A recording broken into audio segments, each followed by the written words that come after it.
Well, greetings everyone, and welcome to another Monday evening of To an Imperfect Union, brought to you by the political consciousness of West Coast Steeler fan.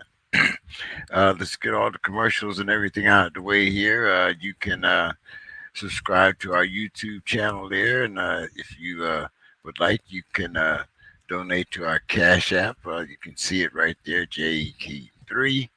And now that we have all of the commercial business out of the way, let's kind of delve into the program.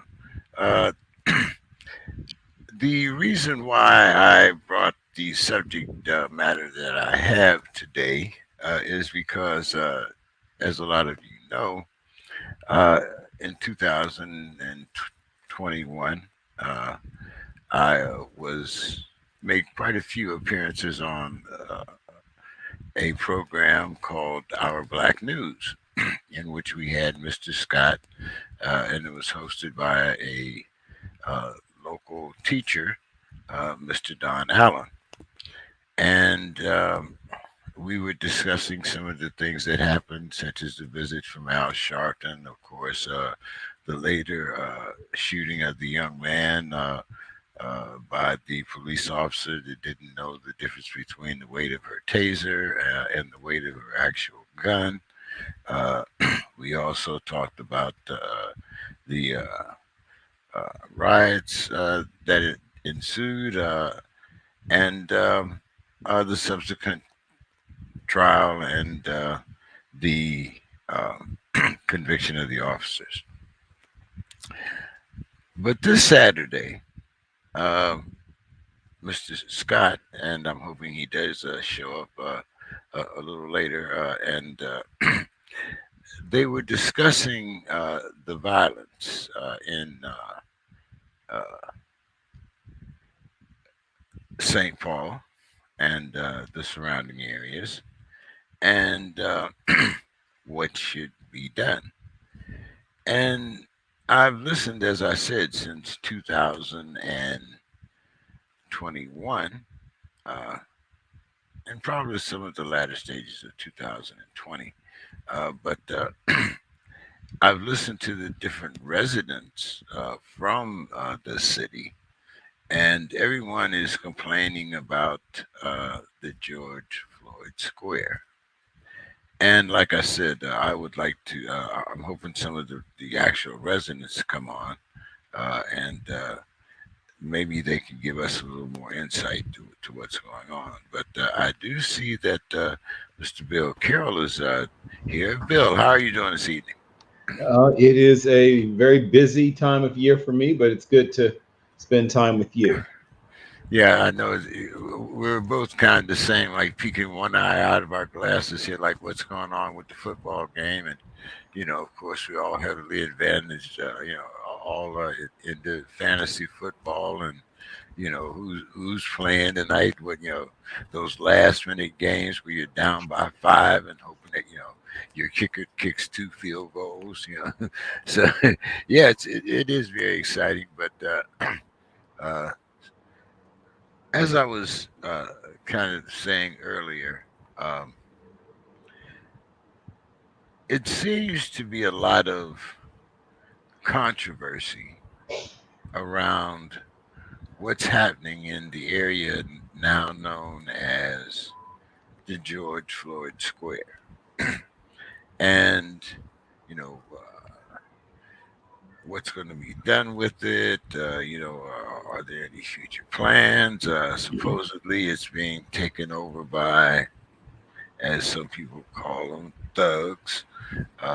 But on the flip side, everyone is talking about what's happening now, today. But I believe that there were circumstances that led up to the George Floyd incident.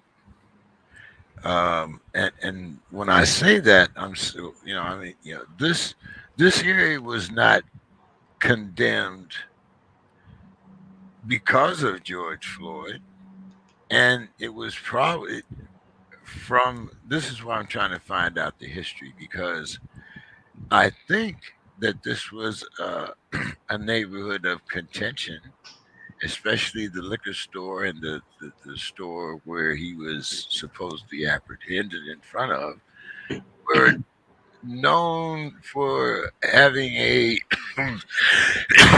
excuse me, a rather notorious reputation before George Floyd. Sure. Yeah, it was a rough area or whatever term you want to use. And so the story on that day was supposedly he had passed a A counterfeit counterfeit 20. 20, correct. Right. And first of all, let's just for the sake of argument, let's say that he had indeed done so. But that amongst the things that were never proven was that he didn't. That he, I mean, some of us know how to spot a counterfeit 20, obviously, and he had worked at some point in his life as like a bouncer or a what do you call it, like a He doorman or was whatever. he was a man that did not have, let's say, a spotless reputation around the Oh, neighborhood. far from. I mean, I think anybody would stipulate to that, would say that. But it is quite possible to, without your own knowledge, pass someone a counterfeit bill. He worked a lot of jobs where he got paid in cash. So, I mean, and once again, like I said, some people do know what to do to spot, a bill that's not quite up to snuff, from everything from things about the way the paper feels to, checking for watermarks, blah, blah, blah. But some people work jobs where you're in darkness, right? It's whatever time in the morning somebody hands you a wad of cash at the end of that night, at 3 o'clock or 4 o'clock in the morning when the bar or wherever it is shuts down, and you're tired as you're It might be in your tip jar. right, I right, to mean, be in your yeah. tip jar, exactly. And so unless you're literally taking everything out of the tip jar at the end of the night, and you know, it's fairly easy. And I don't know if you've ever bartended, but I have I've bartended. bounced. I've bounced. Okay, you've bounced. I've bartended, and I was a doorman when I was younger or Yeah, whatever. So yeah, I I've did done. it doing, well, that, kind of the progression from doorman to bouncer, Right. or Well, I wherever mean, you if a job might, right. wherever you end up in the establishment, Correct. you know So if it's a bar where the drinks are $7, you're a bouncer. If it's a bar where the drinks are $20, you're a doorman. But the point is that either way, either way, we've all, not we, the two of us at least, have known how we see how easy it is to get a bad bill. And I have one still in my wallet. I have a fake 100 in my wallet. I keep, just as a memento. Um, because one, I mean, pretty ballsy. I mean, like most people counterfeit 20s, but somebody decided to, swing for the fences. And yeah, I spotted it right away, but I decided to keep it just like I said, because it was, like I said, it was a memento. But the point I'm making is that it's fairly easy if you work in these kinds of establishments or these kinds of environments to get a bad bill. And if you didn't identify it, and a day or two later, or however much later, you left it in your wallet or your work pants or whatever it is you're wearing, and you go to a store and you pay, once again, unless you checked it, it's very easy to pass it. So, and that, I mean, let's, we're not, I'm assuming that there are some hood people here. I mean, uh, if you're out there on the corner making, the best of your day, you're usually walking around with a roll. You got the correct. ones here, the 20. Yeah, it's so, it's not like, and I'm on the corner. Am I going to be standing out there counting my money in front of Well, you can't. everybody? Right. A bunch of reasons you can't do that, James. Yeah, I mean, here I am, y'all. Let's see. I got that. Yeah, you, yes, I'm going to should I quote put the on this pork chop philosopher poet. necktie? Right. The philosopher poet. I guess if you take the advice you got from Kenny Rogers and the advice you got from Biggie Smalls and combine it together, you know that you can't do that, right? You. There's a time for counting your money, and you can't violate the crack commandments. So you put those two things together, and no, you can't be out counting money. So, like I said, whatever the circumstances was, I can find nothing in his background to indicate that he is a counterfeiter, is what I'm saying. So my impression is that he encountered this bill, if indeed it was even from him, through his normal day of doing whatever business he was doing, and he just didn't catch it. That's what my impression is. And it was a massive overreaction, as often happens, because he's a big black man, right? And for whatever reason, everyone's training just goes whoop right out of their head when they see a big black man. And instead of doing all the things you've been taught to do in those situations about de-escalation and, I mean, essentially, even if he's guilty of the crime we're talking about, that's the thing where let someone know that there's, you got a bench warrant now. Here's your summons. I mean, like that's not a. I mean, it's $20. It wasn't like, to my knowledge, he had a huge stash of fake bills. So, and that hasn't been entered into evidence. So put it that way. At no point has anyone entered into evidence anything that indicates he was making these dollars. So it sounds these $20 bills. So it sounds like he can't. He ran unless there has been some other things that probably the public might not have been privy to. I mean, that's There always was possible, never but you would think. there was never a $20 bill presented. Also true, right? Never presented. But my point is that there are witness statements. There's not right. It was never evidence, but there's witness statements indicating that someone saw him. The bill in question supposedly came from him, which once again comes from eyewitness testimony, which is notoriously flimsy. Even though people treat it like it's the gold standard, you have your experience with law enforcement. My mother was a what's called a Commonwealth's attorney for a few years in the state of Virginia, and she let me know in a bunch of different ways that the stuff you see on television is not how it plays out. It's nothing like that. But whatever the case was, if the police had any inkling that they could somehow put something on him that made it seem like he was some sort of mastermind or head of a counterfeiting ring, I bet it would have been leaked out, if not officially announced. I could promise you that, because they were looking for anything to justify this ridiculous situation with Officer Chauvin and others. So, I mean, we've seen this movie so many times before, and there's always some attempt to smear the victim, right? There's always an attempt to smear the victim in these situations. Oh, well, okay, well, yes, Breonna Taylor was a squeeze, but her boyfriend, right? But right, they always, like even if they can't even pin something on the person who's been killed, they'll say, but her boyfriend, come on. I mean, like I said, we've seen this movie before. If there was anything that indicated that he had something to do with making counterfeit bills, I promise you, James, somehow that information would have reached us.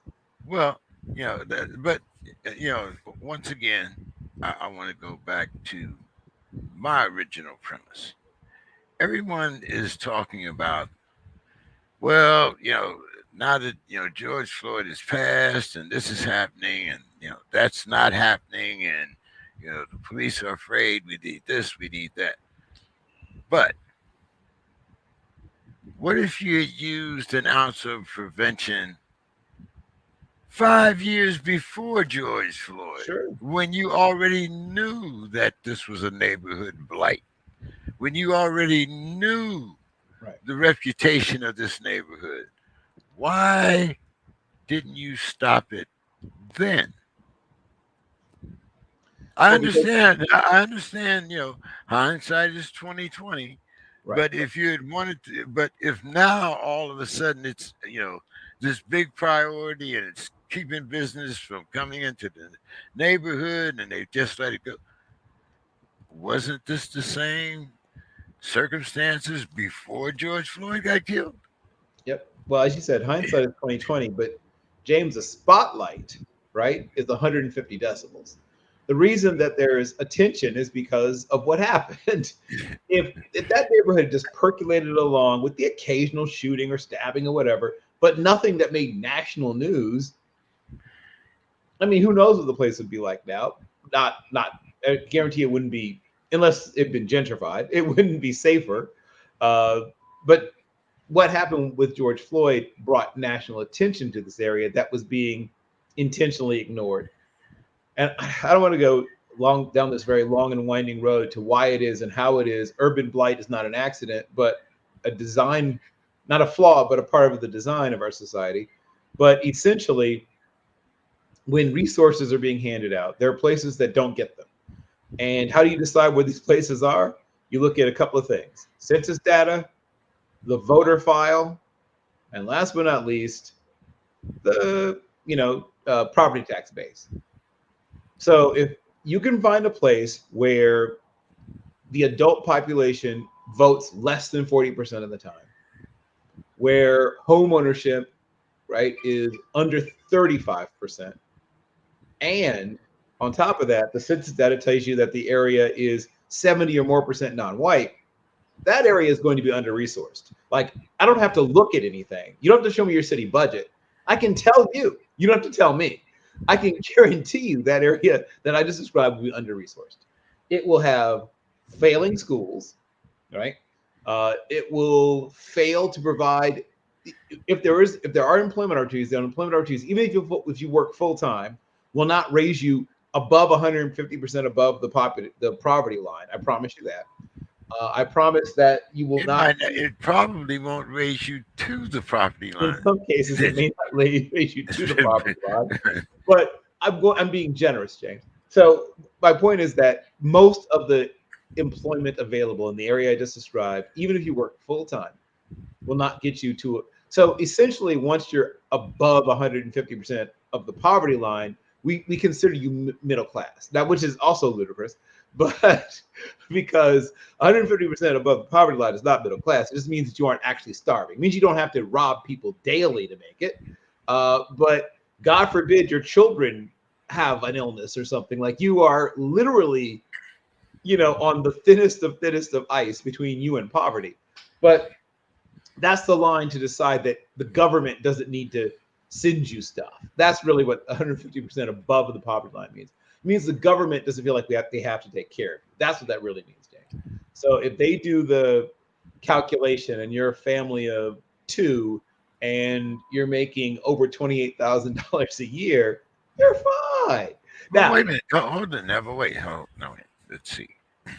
American Dream. Okay. 2.5 children, a dog, uh-huh, a car.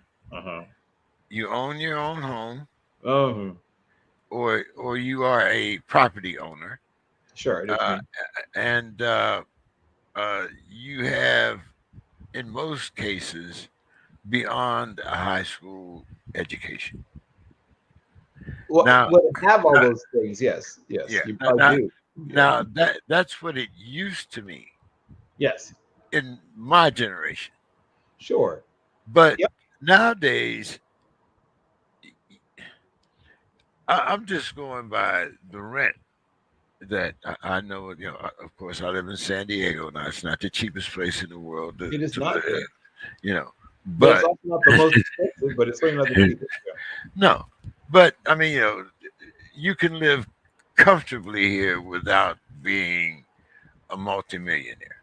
Correct. You know, now there's a difference between comfortable and comfortable, but Yes. uh, you cannot, and people can, literally, you cannot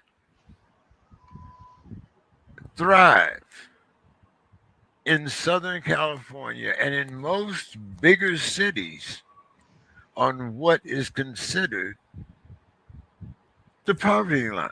Oh no, And, no, no. I I mean, mean, in even in most rural cases, Arkansas, you're gonna have a side hustle or something. I mean, okay, so let's just look at what the average rent is. Now, the average rent, once again, I don't know where this average place is where they find these rents, right? Because I see, oh, the average rent is such and such. Well, they don't mean where I live. They mean someplace else. And everyone I talk to says, no, they don't mean where I live. Like, I have friends in Atlanta, they're like, I don't know what that place is, where they're talking about the average rent in America. And obviously in California, people laugh when they hear what the average rent is. And even in Texas, which for a while was considered this great bargain, even in Texas, the rents are no longer, at least the last 10 or so years, my friends in Texas are like, nope, you missed the bargain. The bargain is gone in Texas.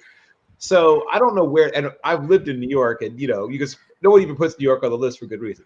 So we know that the quote unquote average rent, right? The average rent that if an American is renting, a let's just say 2 bedroom, right? Let's just say a 2 bedroom apartment. So you're, a child and two parents, whatever.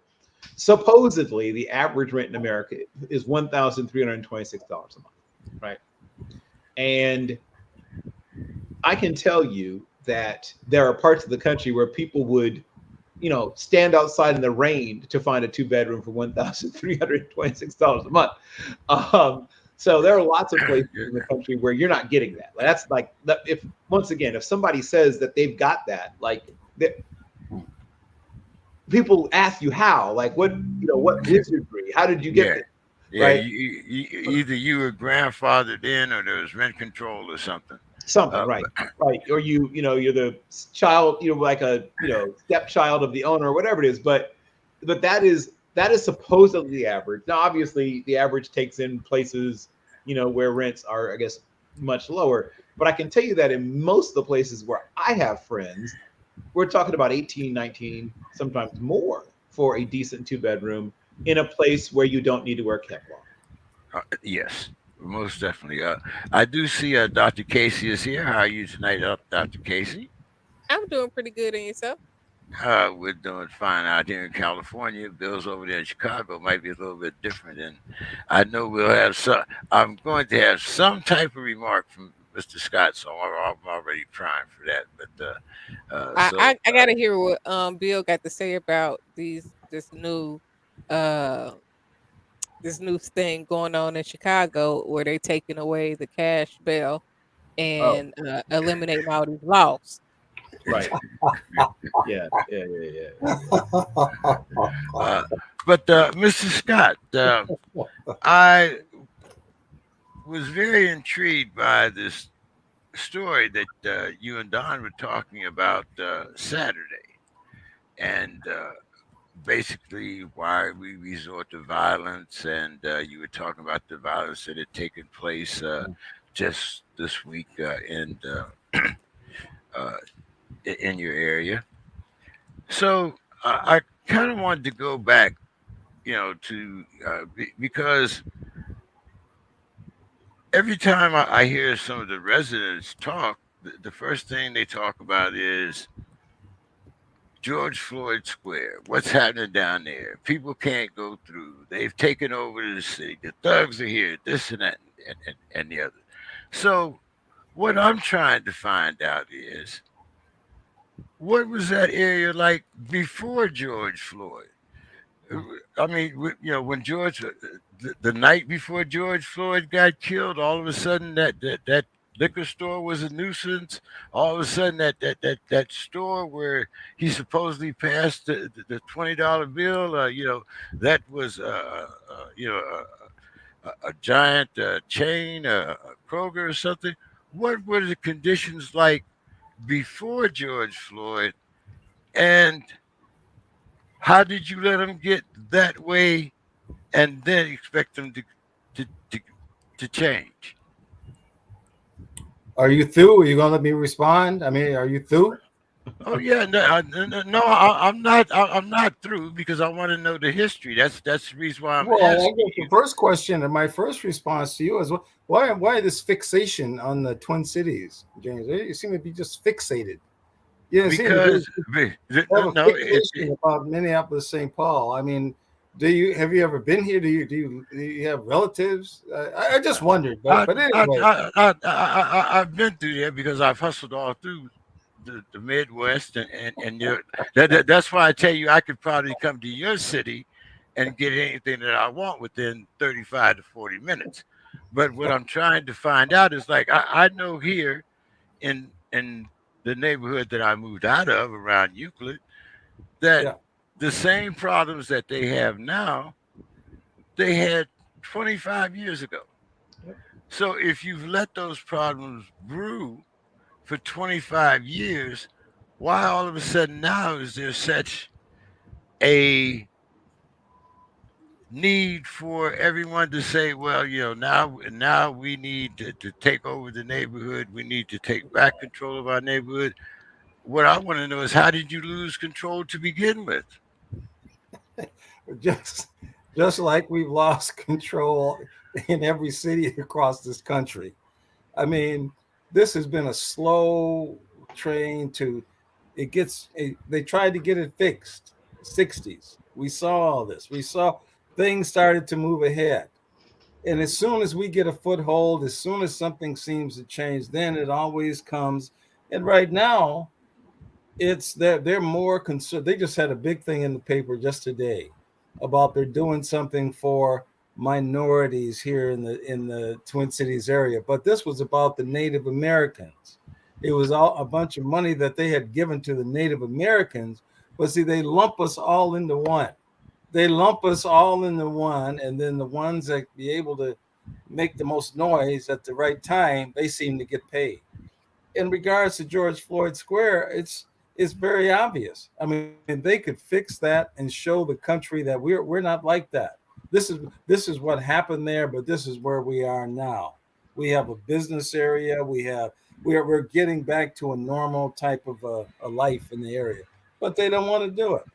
And I don't know why they're so afraid to move on this. It's we have a lot of inept, more than in other parts of the country. I'll say we have more inept people. Big meeting last week, big breakfast meeting. This lady, she was on our show. Martha Holton, she's running for Hennepin County attorney. And I usually don't get involved in the politics and all. I mean, it just seems to go round and round in a circle. But I mean, I really think she can do something. And so I go to the meeting, but there's the mayor, he speaks. There's the current Hennepin County attorney. There's all the little politicians, all the people that have done nothing. And so you really wonder how is this dime gonna be moved? I don't know. Maybe, J.K. 45 can come back and save the day, but I mean, I don't know if you're aligned with him or not, but Well, if you don't know anything else, that would be the second fact about me that you know. But uh, Dr. Casey, as I said, I'm thinking more about the history because even when you look at cities that have underwent this same type of unrest, and I'm talking, like the riots of the '60s and '70s, Newark, uh, Detroit, so forth and so on. There are neighborhoods that still haven't been built in Detroit or rebuilt since the '60s. There are the block where I grew up in Newark. You can see almost to the railroad tracks.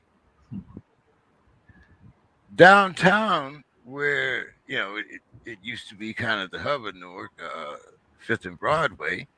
There's a big Hilton Hotel and Penn Station and all of these type of places. But within our neighborhood, there hasn't been anything rebuilt. There's been a couple projects. There's still some signs coming soon. Neighborhood projects, this project being built light, and they still haven't been uplifted to any grand scale or even to a normal scale. So, how do we change our history if all of the areas that we used to have are now vacant, or as I said, food deserts, or the schools have dried up, or I mean, how do you erase history without trying to make history?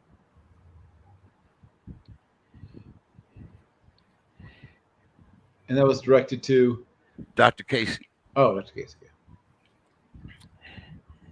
She's How do you make history without trying to unravel history? It's kind of right. difficult. So I'm from Dayton, Ohio originally. And since General Motors pulled out of Dayton, Ohio, or shut down all its plants there, it is a food desert. They have literally moved everything from the west side of town, and now it's everywhere else. Like you cannot find a grocery store anywhere on the west side of town. I mean, like aside from like a Estrich market or like the little, where you can kind of get fresh meat and stuff like that. But even those can be questionable at times. So it's a matter of finding people who are willing to invest in those areas, like the city commissioners and the mayors. They have to figure out a way to draw in companies, big companies that are willing to invest there. Because when you get companies where GM was the focal point of Dayton, Ohio, like that was the main thing. So when you take those companies away, then you're moving everybody that had those jobs away too. Like they paying people 25,000, 45,000 to go wherever those jobs go. So if you move the people out, then there are not as many people going shopping in the stores. But those jobs were staples in those cities. I remember as a child growing up, that was the thing to do. Your goal was to get a job at GM growing up because you knew you could make $2,000 a week. It was so much overtime, so much opportunity there.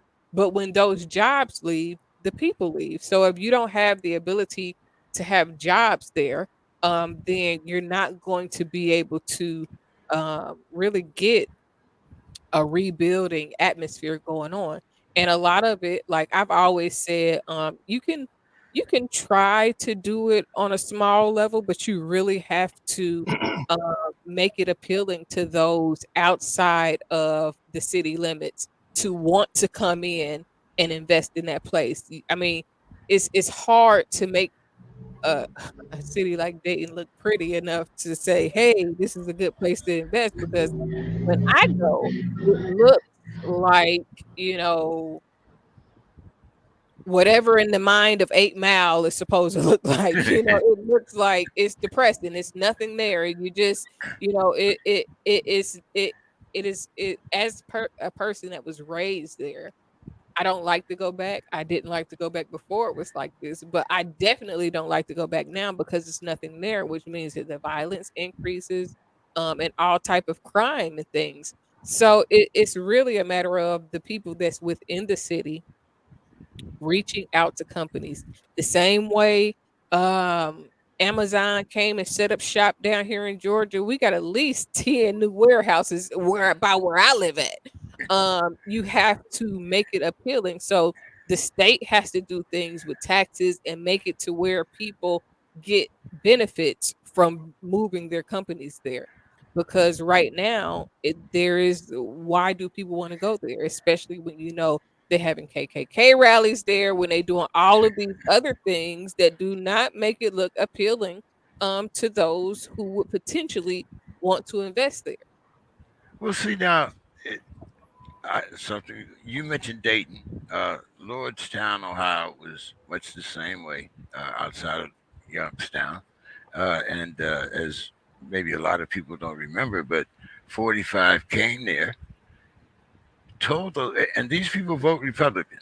Most of them have little white suits in their closets, that they don't let out, when company comes. But all that being said, he told those people that they would have jobs. He guaranteed them that the plant would not be closed. 2.5 months later, everyone was out. The plant was locked down, fence around it, padlocks, and everybody was out of work. So companies can tell you whatever they want in order to get that base and get that vote. But even they don't feel that they're responsible for the promises that they keep. And now where back in the 60s and 70s, you know, the labor market was kind of, well, it was controlled by the unions. Everything had a union. Shoemakers, whatever you did, you had a union. But I'll ask you this question since you've probably been through it a lot longer, Mr. Scott. Are unions still the way to financial dependency or financial independency for the working class? Well, I think it's like Dr. Casey was saying. I mean, it's the whole attrition to our whole society, to our whole way of life, to our whole, yeah, unions at one time, because they were coming from slavery in this country. They were coming to treating people like, I mean, they throw you in a fire pit at a steel mill to make steel. They didn't care how you got hurt, whatever. They could care less about it. And so, no, the union but the whole atrophy of this country, and especially in our major cities, especially where we have black large populations. Look at Mississippi; they don't have no water. They don't. Here's the biggest city in that state. They don't have no water. They got to boil their water.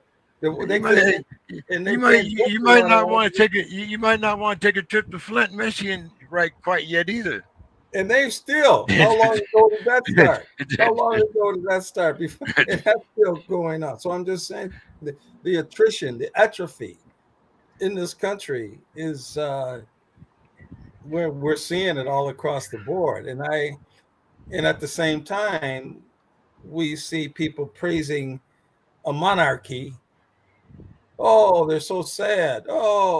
See, they died. Oh, the monarchy, and over in all these foreign countries, and all these people lined up, tears in their eyes. You thought it was Michael Jackson or somebody. They're crying. They just and so this shows you what the changes from the Civil War to where we live to now, the remnants, the remnants of that stuff. We continue to live through that. Now, okay, Bill, why haven't we taken? You always talk about taking control of your destiny. Why haven't we done that since the Civil War? I mean, if that's all it takes, then why haven't we been able to take that next step? Well, so imagine, if you will, James, that someone takes you, Wait a minute, let me get the music. Oh no, okay, go right, takes you, ahead. puts you in a box, nails the box shut, buries you in the box that's shut, remembers sometime later, maybe days, maybe weeks, maybe months, that, oh, I forgot I nailed you in the box. Gets you out of the box, puts you in the starting line of a race where everybody's taking off. Then a few seconds after they take off, they say, "Run! What are you doing? Why are you so far behind?" I mean, there's a reason. Like I said, we talked before about the neighborhood where you're talking about, which has become a part of where George Floyd Square is located. When these things happen, when these people live in these places, when these places look the way they do and are served the way they do by the municipalities where they are, none of it is accidental. I mean, the old line about "tell me your zip code and I'll tell you your future," we don't have to like it, but it's accurate about 88% of the time. The fact is that people who live in the areas that we were talking about, it's a near miracle if they manage to make it to the age of 25 without having either been a perpetrator or a victim of violence. It's a virtual miracle if they've managed to leave high school with, and God forbid they even go to college, but at least leave high school with a usable education, right? Because so many of the schools in these areas are broken and there's so much student mobility. The thing that people don't talk about when they talk about failing schools, they don't talk about student mobility. How many of these kids are living at grandma's house and then they're suddenly at auntie so-and-so's house and they're with mommy for a little while, oh, and then mommy gets locked up or whatever it is, and now, oh, I'm back with, I mean, it's like, who are these people? You walk into the classroom like, who are these three new people and where's the other seven that used to be sit over there? People do not understand that beyond the whole thing about the failing schools, and that's a big part of it too, but half the time you're trying to figure out who these people are. Like you would think after the first few weeks, oh, I know who my students are. No, it's constantly churning. You have a few, people you can count on, but an amazing amount of your classroom population is changing week in and week out through the entire school year. So there are a bunch of things that work against these places being places of stability. From once again, we talked about, even if you work full time, if you're working these skills at the bottom, right? The bottom skill jobs, you're still in a world where, if you're not making, really to be comfortable at all, let's say it's a one parent household and two children. If that one parent isn't making about $20.50 an hour, and these two children need to basically like catch and eat their own food. So short of that, right? If you're not making $22.50 an hour, and most people in these neighborhoods sure as heck aren't, and you have two children and you're the only source of income, you are going to be living at or near the poverty line, as you saw developed about before, in most cases, with a handful of exceptions. Sending your children to schools where they are low performing, living in an area where you may often have a food desert, where the police don't look at you as citizens, but as a hostile force that they must occupy and neutralize. Where, there's a long list of things we can go through, but none of this is accidental. It's all by design. And when, as the very perceptive Mr. Scott noted, there was progress being made and somebody didn't like it. And guess what? They said, we can't have these minority set-asides. We can't have these quotas. The quotas are terrible and evil. But I'm going to send my kid to this school where they're getting in because they're a legacy, right? So quotas are only, no quotas for thee, but some for me. So there's always this stacking of the deck, right? Where we shoot you in the hamstring and then say run, right? And then wonder why you're lagging behind.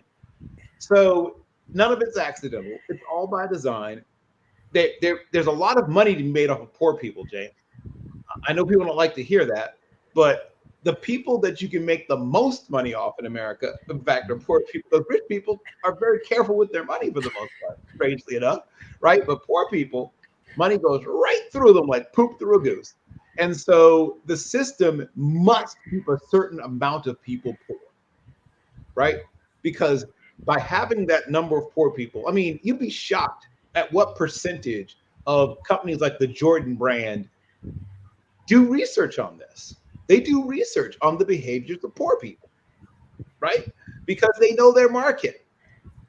You think Bill Gates is keeping them in business, right? You think Zuckerberg's keeping them in business? No, it's people who make maybe $14 an hour. Might want to look up the history of FUBU. Well, that's a whole documentary, James. I don't think you have time for that. The history of FUBU is short lived, though. Sure. Yeah. The history. Yeah. But it's the same premises that you sell to those that can least afford it at the highest possible price. Yep. Yeah. Because to them that's what aspirational is. So aspirational isn't getting your kid into Harvard. Aspirational is having your kid show up to the first day of school. Might be the only day of school they show up to, but you're gonna be that one, and just dripped, right, head to toe, right. Knew this, knew that, Jordan this, and sometimes, if you're really feeling froggy, you might bust out some, a little bit of, Armani or whatever it is. But but it's like Easter, right? Where you spend all this money, to look good on the first day of school or picture day or whatever. And if you manage to make it to 8th grade graduation, I remember when 8th grade graduation, a thing nobody cared about or even noticed happened. And now you see these 8th grade graduation spectacular, and, it's like, oh, look, it's Usher. What are we doing? Why are you spending, 30% of your earned income in a year on a party for graduating from 8th grade? 8th grade. I didn't say high school. Dr. It's a Casey. lot of false sense of accomplishments that they're pushing on our children nowadays, because they do it for for kindergarten too. They're going all out for, um, to the point to where when you actually graduate high school, I don't think it'll have the same value that it does when you've experienced. It's almost like, Dr. Casey, they're giving away participation trophies in Pop Warner and that's football. exactly what I was about to say. It's a meme going around where a man is saying your parents might tell you that you're just here to play for fun, and that winning doesn't matter. But I'm sure that your dad is a loser because he's telling you that winning doesn't matter because there's only one winner, and you actually have to accomplish something to win. And yeah, getting out of kindergarten is a milestone, but that is not the ultimate thing that you're looking to do and seeking to do, because if you celebrate the participation part, because you don't even get grades in kindergarten, you're getting Nope. You S's and S's nope. and I's. And so if you not and you really can't even fail kindergarten. You But can't do it. if you are getting celebrations like that for kindergarten, then when you get, it's almost like, okay, so when I was younger in high school, in 8th grade, I passed all the proficiency tests in Ohio to graduate high school. But when I got to high school, because I passed those in 8th grade, I felt like, well, why am I going to school? I didn't did everything I'm supposed to do. Why am I going? So I skipped class. I did a lot of things that I probably would not have done if I had not passed those high school graduation standards in 8th Or if grade. they had moved you up, or if they had That moved you up too, to if something they that would would have put really me in challenge where I you. was It moved. challenged. You said, "Oh, Exactly. she done mastered this. Let's move her up to this." Mhm. But that hindered me. So even like now with my children, I tell their teachers, look, they are very intelligent. And I had to kind of learn how to tell teachers because some would perceive them as being bad, but they're not bad, they're just smart. So, but you need to challenge them, because if you let them just cruise on by because they get it real quick, then they're not going to apply themselves as much. They're not going to give you the same effort, and they will use what you say on you because they quick. Their minds are quick. So you might say something and think jumping back because they're a kid, and then they'll flip it on you in a minute. And that's the thing. In most cases, children aren't challenged enough for them to really excel to the point that they are able to. Uh, Mr. Scott, it's not that I'm fixated on your particular area, but what I find is that in your particular area, at least people are willing to talk about it. In most cases, if you try to go to another, I'll give you a great example right here. Last Thanksgiving, a young boy was killed by uh, the police department. Uh, and his family was very prominent in the NAACP and other organizations around here that supposedly fostered black unity. Well, when you try to approach these organizations and say, hey, is there something that we can do? How can we form a coalition? The first thing they want to know is, what college did you go to? Mhm. What sorority are you? What white people do you know? Not how do we settle our problems, but who do you know, and who can you talk to, rather than trying to settle our own problems. This is why it's not a condemnation so much as it is.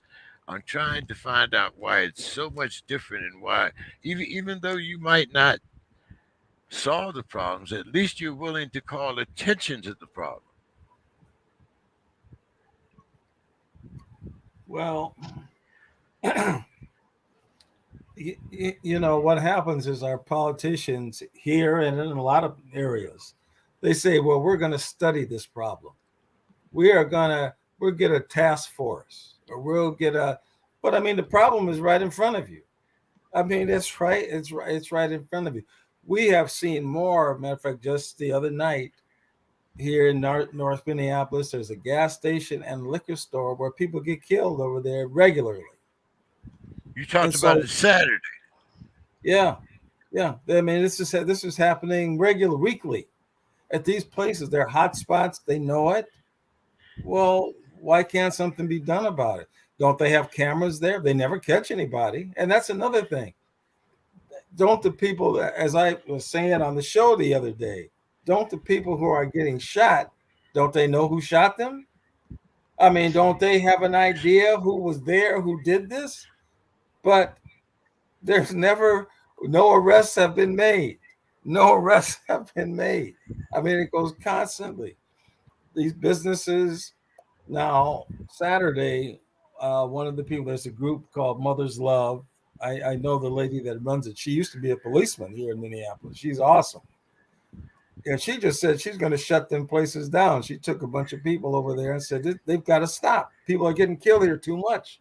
Something has to be done. And I mean, I think it takes the effort of those people that really want to roll their sleeves up and do something to get anything done and to send that message out to the community. We're not going to stand for this anymore. We've had it. But it just continues. It's just a blurb on the news. So and so got shot here. No arrests have been made. If you know anything, call so and so number. Tell them what you see. But it just continues. It can keep cycling. What is the answer? I'd like to know. I'd like to know. Well, now I kind of asked you, and I was hoping I could get Miss Sims on, because now that the neighborhood is, as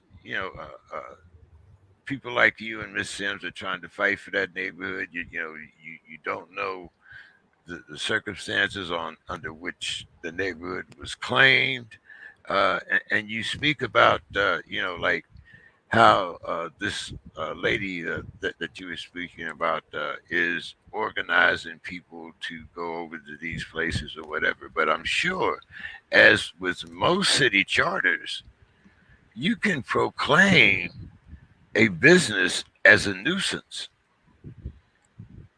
and you can usually go, if you want to take the steps and whatnot, you end up buying the business out, or the city does, or however they do it, and it's proclaimed, as I said, a blight, and you board up that area, take over retake the neighborhood. So, as a resident, how would you do it? Would you have the police come in and move these people out? Would you appoint, a neighbor, some type of neighborhood committee? As you said, a neighborhood task force, or do you would there be a way for the citizens to go down and said, hey, we're not taking this anymore, and maybe turning that into, let's say you put up, a drug center on one side. Maybe you put a few baseball diamonds in on the other side. Maybe you establish some type of youth services that operates that particular area. Has has any of those alternatives been discussed by your city, Mr. Scott? No, no, because it's total inertia. The things that you said, James, make a lot of sense. And why don't people do that? I mean, look at, they have run through all of the black neighborhoods in this country with freeways and tore down businesses, tore down everything we had there. They tore down everything we had all over, and they can't tear down Cup Foods. They can't get rid of that. They can't get rid of this gas station where people are getting killed there regularly, and they have video Getting rid there of the that's gas supposed to station show is what's not going to going on. stop. What's that? Getting rid of the gas station isn't going to stop the behavior of the people. I understand that. Well, how you have to you have to start sending some kind of messages. You can't say we're just going to continue to let this go. I See, mean, but then you move into where we just talked about food deserts and nothing being in those areas, because once you shut it down, it doesn't make it better. It actually makes it worse because it sends well, those the things. thing is, people move. People have to move. People have be in. If you're in an area that's unsafe, get out of there. Do what you Well, can to get out. I mean, But but I where do you go, Mister Scott? If you're in one of those neighborhoods, evidently, or at least you know supposedly, you're doing the best you can with what you have. So, what do you do when you can't afford to move out of that neighborhood? right. How do It you take describes back most of the over? poor Uh, uh, people who live in dangerous areas is because they can't live anyplace else. right. And that's why those places become dangerous. That's where the projects and all of the it's low income. These people are savages because they are at the lowest totem pole of everything. They don't have a lot of money. They don't have a lot of food. They don't have a lot of resources. Most of them are on welfare, but they are exhausting all of their welfare means to just barely make it. And if they do have multiple children, then that's when you get the young men that think they got to go out and sell drugs or do whatever they got to do in order to help provide for the family. So it's really a cycle of perpetuated like survival methods in order to just make it in those places to try to get out. But at some point, about halfway through the life cycle, they are either killed, put in jail, or something else happens, or have babies too early, and then they are stuck in a cycle. That trying to force them into another environment is not going to help, because no matter where they are, if they're still poor, they're still going to take that mindset to the next environment. You have to do things that help nourish the mindset, help heal the things that keep them thinking that this is the only means that they have to survive.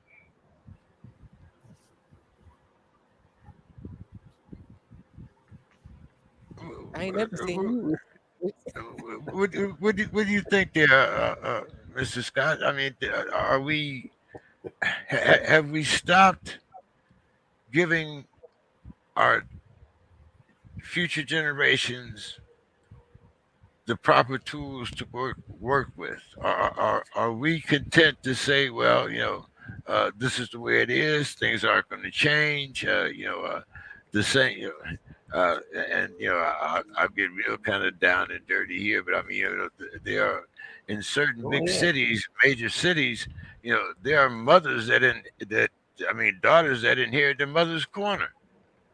I mean, talk about things being perpetuated. There are young boys that are more proficient cutting a rock than he is telling you that one and one is two. I mean, if that's all that they see and all that they're exposed to, then you got two things. You got two things. You got those that are only exposed to that, and then those whose parents teach them that. Because just like with the young boys that learn how to sell dope, there are women that teach their daughters to go out there and ask that man for this amount of money to do this for that. And I mean, like I saw it growing up. I always be look like I ain't doing that. I'm not old man. Ugh.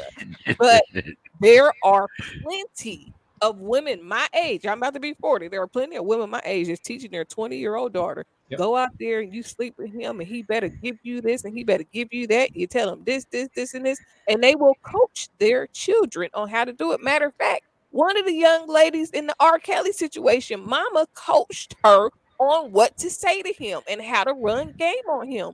This is not like foreign. Matter of fact, when you're in high school, one of the come ups for a young girl in high school is to date a man that's not in high school. You're looking to see what older man is sitting out in the parking lot, who's going to pick you up, and how you going to get around, because the real mentality is you're struggling.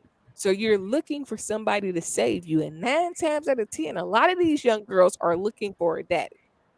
They're looking for a father figure that can support and take care of them the way their daddy probably never did. Because most, not all, but most young women that are raised with a father, a good father, somebody that offers support, somebody that they can talk to, They're not looking for these older guys or men to just take care of them. They want more substance. But there's a lot of women that will stay in abusive relationships, sometimes because of what is provided, sometimes because they're so mentally downtrodden that they feel like that's love. That's the only form of love that they've ever seen. Some women become sexually promiscuous because that is what they think love is. If I can give him my coochie, then he must love me because he is doing me like this, and he going this is what the mindset is. That's why it's not about where you put them at. It's being able to impact their mindset and their understanding of one,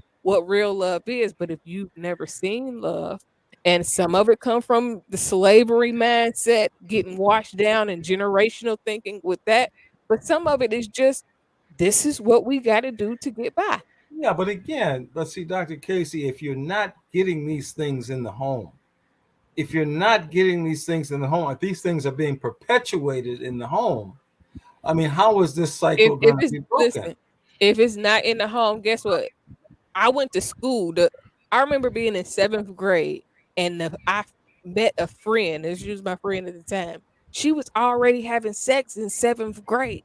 We was in 7th grade, and she was like, they guys knew if they went over her house that they was gonna get some.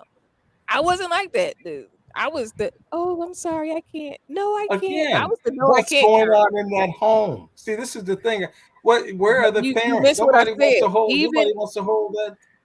Even if in the house is not being taught that, if you go to school and your friend is doing this, then guess what? Oh, I want to do what my friend is doing. It's a lot of followers in the world. It's Peer just like pressure. right now, I think that's you don't is that even need peer pressure. It's just I see my friend doing it. She looked like she having fun. It's like everybody got relationship goals based on people that you see on couples on the internet.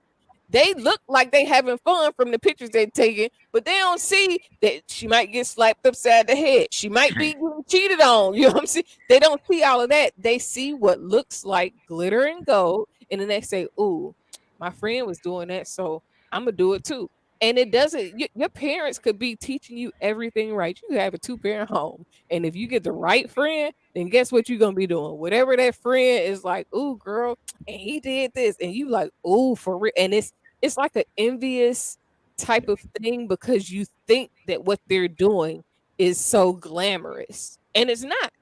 Well, I'm then you're telling I'm saying, I'm well, a young basically, lady. you're saying the parents have. There's nothing they can do. They They could were just. No, I'm there. not saying there's nothing you There's can nothing you do. can do in your house to tell your kids that look. I don't care what these people do outside. You just try to do right. I don't care what they do. You don't have to pay no attention to them. okay, Mr. Scott? You have to continue to reinforce things because the outside is reinforced things, and you have to reinforce things in your own house. I mean, I mean, Let, that's the let, only way. That's where let it me starts. ask you a question there, Mr. Scott. Do you actually believe that these young boys that are out there doing their shooting or whatever activities that they are usually doing, do you actually believe that their parents do not know what they're doing? Do you think that when your young son comes in the house, he's 16 years old, and he throws a wad of money up on the table, and you tell him, "Hey, I need a little money for gas," or you know, your sister needs lunch money this week. You know, do you really think that the majority of these parents, and maybe I'm naive, but I I could almost count the times that when there was a certain article in the paper or something happened within the neighborhood, my mother looked a little cross-eyed at me. She might not put me out of the house, but she looked at me real funny, like, and I knew what she was thinking, but we didn't say anything about that. When the rent was due, and maybe she was a little light, it was okay. Uh, I need a little. Do you mind? I mean, Mr. Scott, do you really think the parents are really that naive?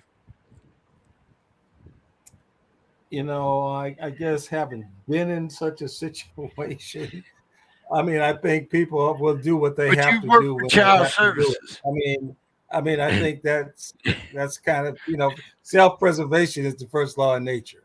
And so how that happens and how that works, I'm just saying, the direction of kids, if nothing is happening in the home, if that all these kind of things are condoned in the home, all these things are promoted in the home, well, then this is what we have. This is You what can we whoop a have. kid all day till they to like Ti just his son just got locked up. I don't know what in the world King was doing or why King went to jail. I ain't looked that deep into it. But his son was just put, and you know what his response was? I've talked to my son. We've gave him all the whoopings. We've done every single thing that we can do. It's only so much that you can do as a parent before you have to let your child bump their head. Now, some bumping their head a little bit harder and different than others, and some bump their Sure. head once and they lose their life or they lose their life to jail.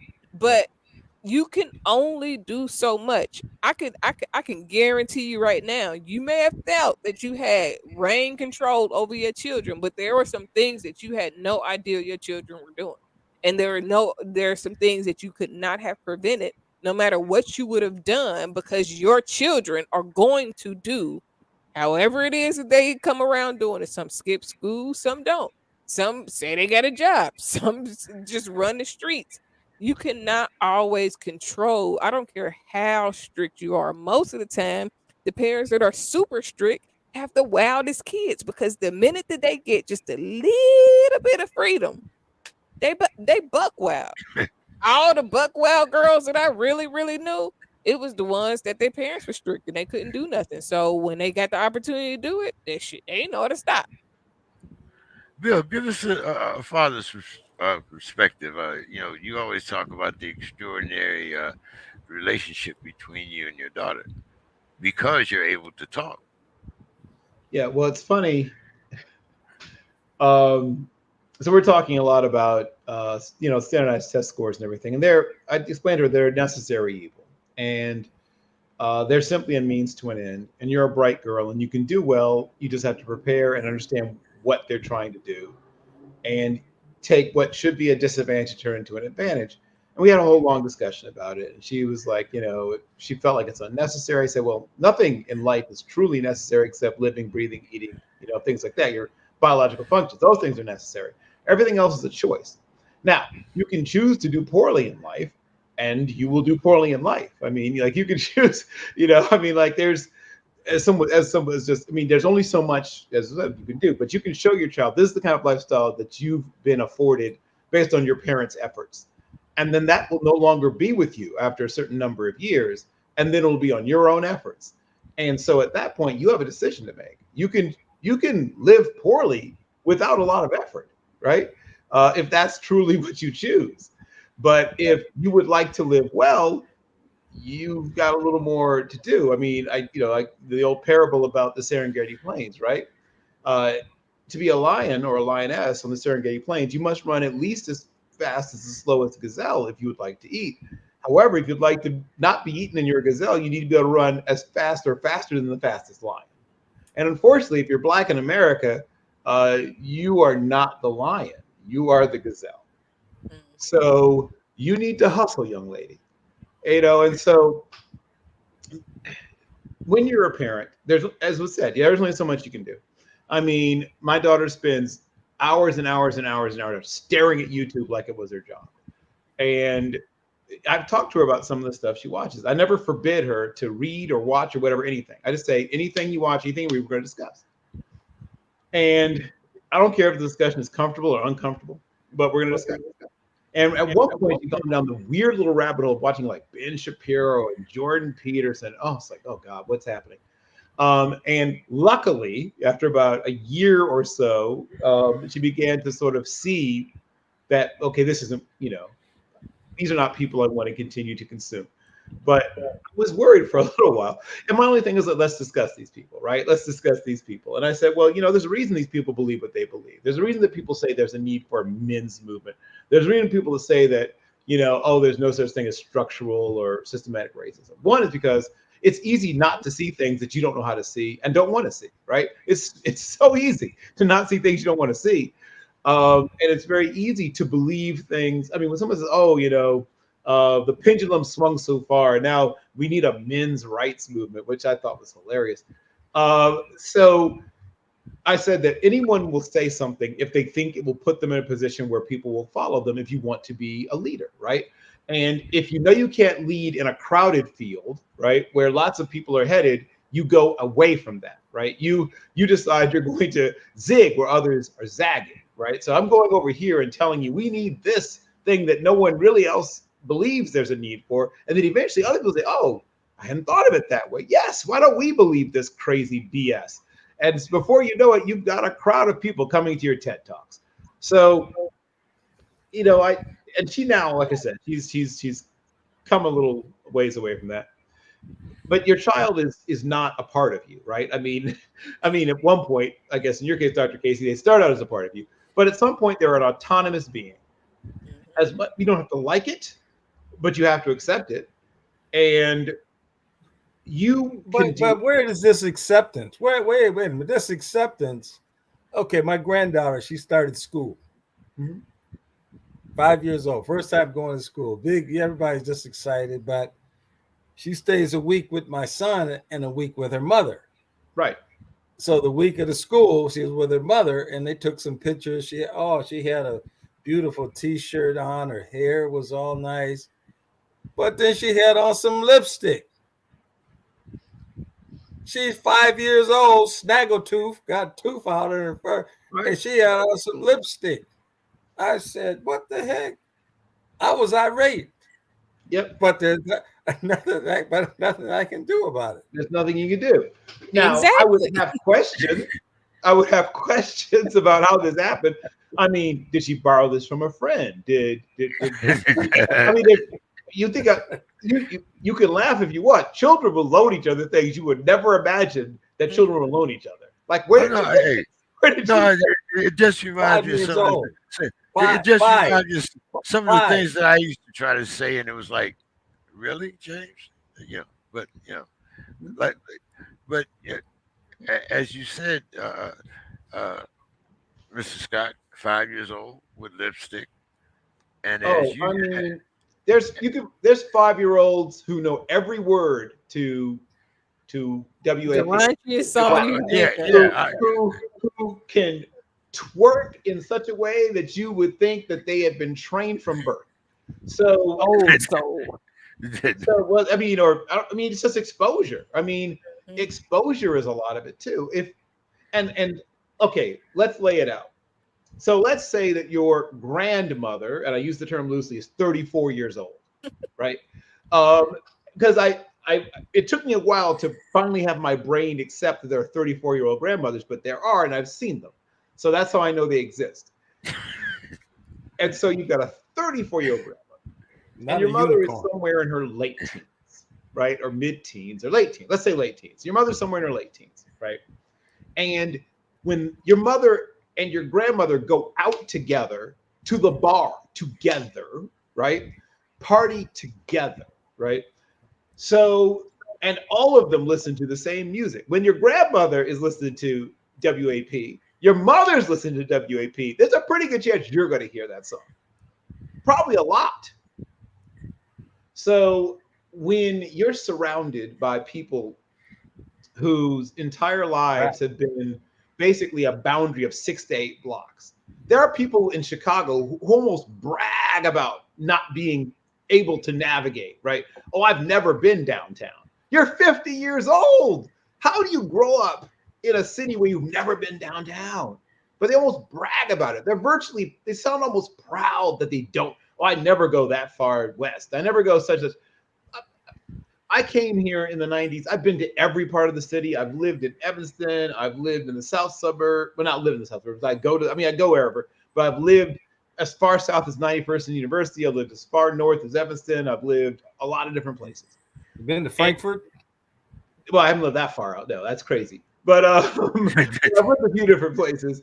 And here's what I'm telling you: that this is a city to some extent in name only. In many ways, it's a bunch of small little, small sub communities all smushed together. And there are people, like I said, who've lived here their entire lives and haven't been to other parts of the city, and probably never. Some of them never will. Right? I will live and die without having been across this street or across that street. And like I said, it's almost a point of pride for some of them. There are people I know who live on the west side who say, "Oh, I never go south, or I never go blah blah blah." It's like, and it's like almost like a something they almost feel like it's a badge of honor to only go to the west side, to only be on the west side. I'm west side till I die, right? And there's people like that who are that way about the south side. When you have these boundaries in your life in the external world, you also have those boundaries in your life in your internal world. As above, so below. So if you're a person who accepts these limits and these boundaries and sets them on yourself after a while, right? After a while, nobody even has to tell you that you can't do this, you can't do that, because you tell yourself you can't do this and you can't do that. Then at some point, they could literally open up the prisons, right? All the jailers could walk out. You would just sit there in jail because after a while, you don't know how to do anything else, right? Freedom is terrifying if you don't know what it is or how to navigate it. So opportunities are slim and scant, and almost impossible to find in some places. But if they were to arrive, if you don't know how to handle it, if no one's told you how to be responsible, no one's told you how to handle, a chance to do something, you're going to reject it because you don't know that. That's once again the old thing about the explorer lost in the woods, and there's the two caves, crawls into one cave, gets mauled by a bear, and then survives the mauling, crawls out, and someone says, "What are you doing? There's another hole. Why don't you crawl into that cave?" It's like, I don't know what's in that cave. I know there's a bear in that one. I dealt with the bear already. Right? There are people who choose to crawl into the cave with the bear because at least they know what's in that cave. Good evening, Brother Williams. How are you this evening? I'm good. Yeah. We were just talking about a few things, and of course, you got in on the end of this conversation when we were talking about Mr. Scott was talking about his 5-year-old granddaughter and wearing lipstick. Uh, and we were talking about different choices that people make. But I kind of started out the original premise of the show is about what to do uh, with what they have dubbed in Minneapolis as the George Floyd Square. And my first question was, those circumstances did not start with George Floyd. The liquor store, the store, all of that had already had a reputation. The neighborhood had a certain uh, uh, type of, as soon as you heard it, you automatically assumed that this was the bad part of town, or you knew it was, or whatever it was. The neighborhood kind of brought a bad taste in your mouth. So my question was, why didn't the neighborhood take charge and stop it before it became a blight, instead of wondering what to do with it now that it has become a permanent blight? And is there any way that you can um, maneuver that without disturbing the powers that be they on one side or another? Well, I would say to this, to me, that is no different than what you see all across the United States in regards to our response to whether we highlight police brutality and the incident and that incident versus dealing with the incident of black on black crime and dealing with just the incident of poverty as it applies to people this levels of self-destruction, because that's what you're dealing with, and oftentimes I hate, for instance, when you have people that are not black come at us and say, "Hey, well, why aren't you addressing black on black crime?" Well, the conditions that create our environment and our communities that consolidate us together from the standpoint of dealing with low levels of income, lack of opportunity, all types of disparities that create these zones that we're forced into, or that we're pocketed into, are obviously going to create a level of high violence. I don't care what race it is. When you put that type of situation together, it's a powder keg for self destruction amongst those peoples, and that's what we're dealing with. And I think that even goes right back to the thing that Bill ended on when you talked about the whole thing with the bear in the cave. So many of us are so familiar with our level of degradation that we envelop ourselves and are afraid to step out of that. And when you only know one way of life, how do you expose people to something different without them being willing to accept the fact that over the fear of the unknown, the fear of being able to take charge of our own life and our own destiny? Because what you're getting with at this point is you're talking about, going back to what Bill said, levels of freedom. There are certain levels of freedom, and with those levels of freedom and liberation comes responsibility and accountability, like I say all the time on the show. And as a people, if we are not willing to, for one, take stake and take ownership within our communities, because this even goes right back to the circulation of the dollar, the circulation of production, and our ability to control the net worth of our communities. When we're not doing that, we don't put stake in our community. So therefore, we look at it as just a habitable zone, and we do very little to try to correct the situation. We isolate it down to the individual level. As well, as long as it's not happening to me, I got my burglar bars, I got my security system set, and I'm keeping to myself. I'm not going to be mine and stir at other folks and care about what they do. We isolate things down to that situation, and in doing so, again, attacks our ability to have collective organizing, collective results, collective responsibility, collective accountability, and to make collective change all in one direction.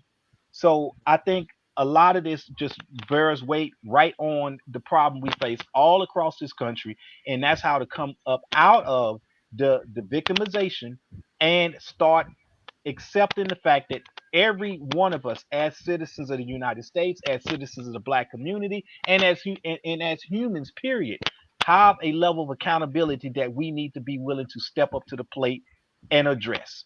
And until we are ready to step out of that zone, to where we isolate the idea of what a family unit is, meaning everything under my roof is my family. I don't give a damn about my next door neighbors, what happens here, what happens there, and this is all I want to focus on, and this is all I care about. Then until we get away from that, we're going to continue to have foreigners and outsiders control the economy, control the wealth, control the distribution, control everything that creates what we call to be a community, which is not a community from that standpoint, but basically pockets of Black folks still living together in the hood. So all of these things are just repercussions of us not being accountable and in control of our own destiny. Mr. Scott, you want to comment on that before I introduce Miss Sims? Well, I think this, my comments earlier, I think springs with that, but I still think, within your family, you still have to have some order. You still have to have, and then you have to have that order, but then it has to expound to your neighborhood, to the outside, and to know that it's your environment Yeah. too. And what can you do in this environment? And instead of contributing to it, what can you do to ratchet this thing back? And I really think that it comes down to parents. And I understand we have the 34-year-old grandmothers. We have, well, those things should be anomalies. That shouldn't be those things happen, but I mean that should be the anomaly. They've always happened. There's always been things, the slip ups and things that have happened like that through life. But it just seemed like we were able to work harder to support those kind of things, to support those people, to support, as opposed to running to counties and calling child protection and calling up. We would do more of these things. I didn't know anything about a child protection when I grew up until I worked there. I had no idea there was such an agency growing up. So I think the more that we can do and empower ourselves in our homes and communities is, my thoughts on this. And I see it every day here with the George Floyd and what's the deterioration of the Twin Cities. It's just deteriorated, and it's continuing. And the shootings and the mayhem, the now they've got three police chiefs that they're interviewing. I can't remember. I think it was a black lady, a brother, and a white guy. I can't remember where he was from. But out of those three, that's going to be the new police chief. Outsiders. So we'll see. I mean, they just continue to move the deck on the Titanic, move the chairs, and so we'll see. We'll see what happens. Miss Sims, how are you doing this evening? Greetings, all. I'm present and accounted for. Uh, did you get a seat on the Titanic, or are you running around the chairs too? I'm not telling. I'm not. I want you to know. See, you visited that place of the rising sun. That's right. So, Miss Sims, like I said, what was the history of George Floyd Square before George Floyd, and how did it get to be that way? Um, I don't know if you may not have seen it yet, but the questions and statements that you sent us, I individually took the time to email the mayor and each council member exactly some of the statements, and I put some things to it in regards to letting them know that this was still a topic of not only worldwide conversations that are going on. And I emailed it to each one of them, but it was like 5 to 6 o'clock our time. So I don't, you all may not have seen it yet. And I'm curious to see what the response is going to be. But it's out there. And I went into our website, the Minneapolis Council website, to actually see what they were doing and all the things that they were coming up with, and designs and community meetings, et cetera, in supposedly dealing with the issue, because the George Floyd Square is still continues to be a real topic of conversation, and I think it's because of the significance of what has happened there, not only currently but historically. And I think one of the things that, in looking at all what they're doing, it's the usual community stuff. And I thought, I was thinking, well, look, it's considered to be a sacred area, et cetera, et cetera. But I thought, to me, it would be more meaningful, not only to the city, but I think individually, worldwide, if the city came out and acknowledged that, hey, this area is a proof for a historical event took place here, on how not to have handle citizens, how not to let police brutality and police negligence go on. This is what happened here. And I think that would be more of a longevity generational statement of the city admitting their faults and what happened there in regards to the significance of what they intend to do, because what they intend to do in looking at all of their activities is kind of the usual stuff in terms of getting together, meetings, and not really even coming up with something in terms of until next year in terms of some sort of definite things of actions or what it's going to be. And so I think it's a missed opportunity in terms of really highlighting the incompetence of the city council or government per se in regards to what they don't do or how they mistreat what's going to citizens, et cetera, et cetera. Mr. Scott, as I mentioned before, why not put together or formulate a plan where you would have some drug programs there, some after hours, some after school hours activities, maybe something along a police athletic league. You have a few good boxers coming out of that neck of the woods. You have some good football programs, and I believe kind of I can't think of the precise city it is right now, but you have a couple of youth football programs up there.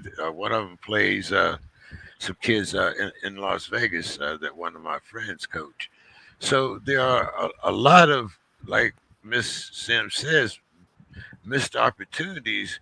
Wouldn't that be a place where the community could come together and celebrate the coming together of the community over a tragedy rather than division over a tragedy?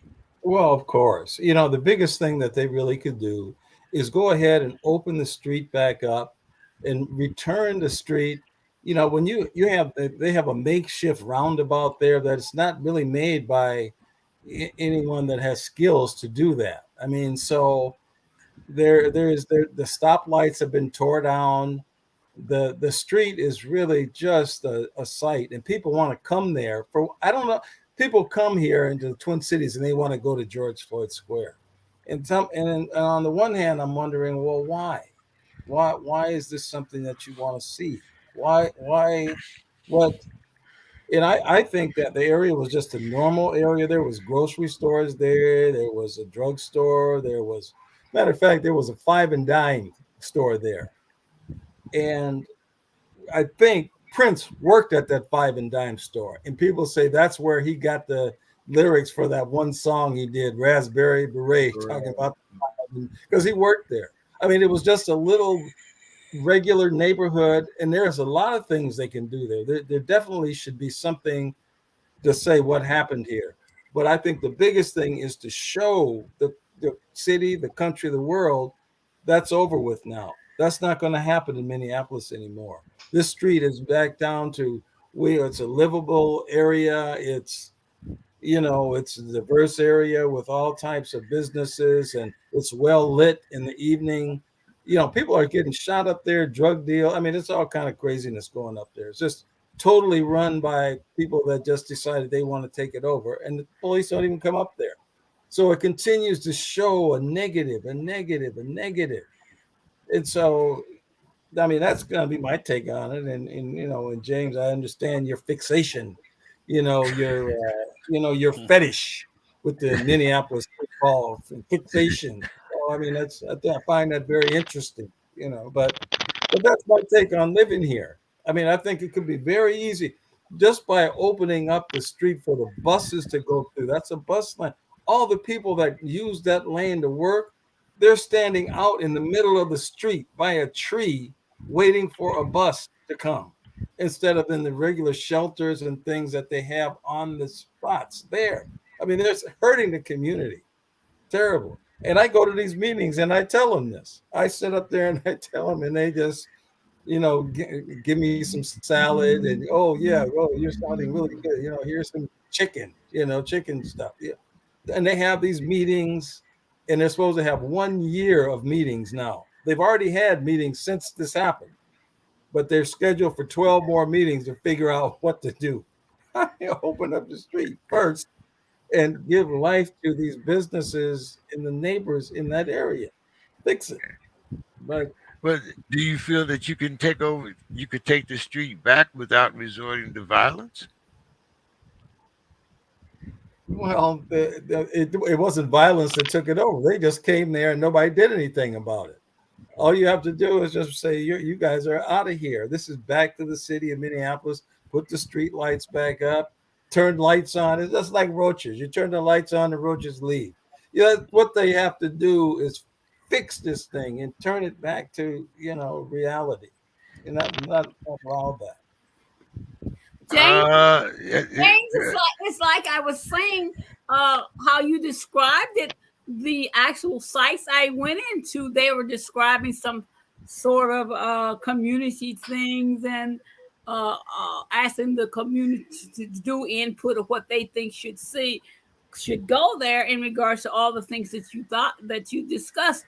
But like I said, I think it would be more meaningful if at that site the city and government says, this is how we failed George Floyd as a human being, as a government, etc., and actually have some sort of kind of museum or whatever for people actually to go in and read about and see the actually failings of this city and what it did and what it pledges not to do in the future. That to me, that would be more meaningful and more memorable in regards to that actual area. Uh, Let me. uh, Can I jump in real quick? yeah, go Yeah, ahead, brother. please, Wait. please do. Please do. Well, this is one thing we have to take into account. Uh, just the symbolism and what role symbolism plays in inspiring our people to take any form of action. I don't agree with just simply turning things back over to the way it was and not having some semblance of what happened. But at the same time, I think what needs to be done is we have to elevate ourselves beyond just simply having symbolism of an event and look at everything that leads to that. And that ties right back to the fact that the community and the surrounding area needs to hold itself accountable to the conditions that created a situation where police felt like this is an everyday thing that's going on, and so therefore to do the heinous act that they did to George Floyd would have been acceptable. And so that's because you're dealing with a community that is destroying itself, and the police play that same role within that. When they, again, I've said this before, when they look the police, when they look at the situation as a war zone, when they go into these areas and they look at it as a hostile area, Yep. because of the amount of just violence and the amount of the way people treat each other and the way people look at each other, the way people act toward each other, the way businesses look and act toward people that come in. It's like when we've all experienced this or familiar with it, to where even the foreign businesses that come into the community want you to buy, but they want you to hurry up and buy. They want you to get the hell out they store, but they damn sure want you to come to their store, buy something, and just leave. But the point is they're blood sucking, but they're blood sucking with the attitude that the people that they're blood sucking from don't know any better lifestyle other than to be at the bottom and allow themselves to be taken advantage of at all levels. And so the police add to that element. So when you have the businesses that come in and do what they do, and then the police are there to quote unquote now to protect the businesses, not to protect the community, but to protect anything that has to do with the circulation of the dollar, which actually adds to the tax value and so forth, and it goes upstream from there. It's all about revenue at this point.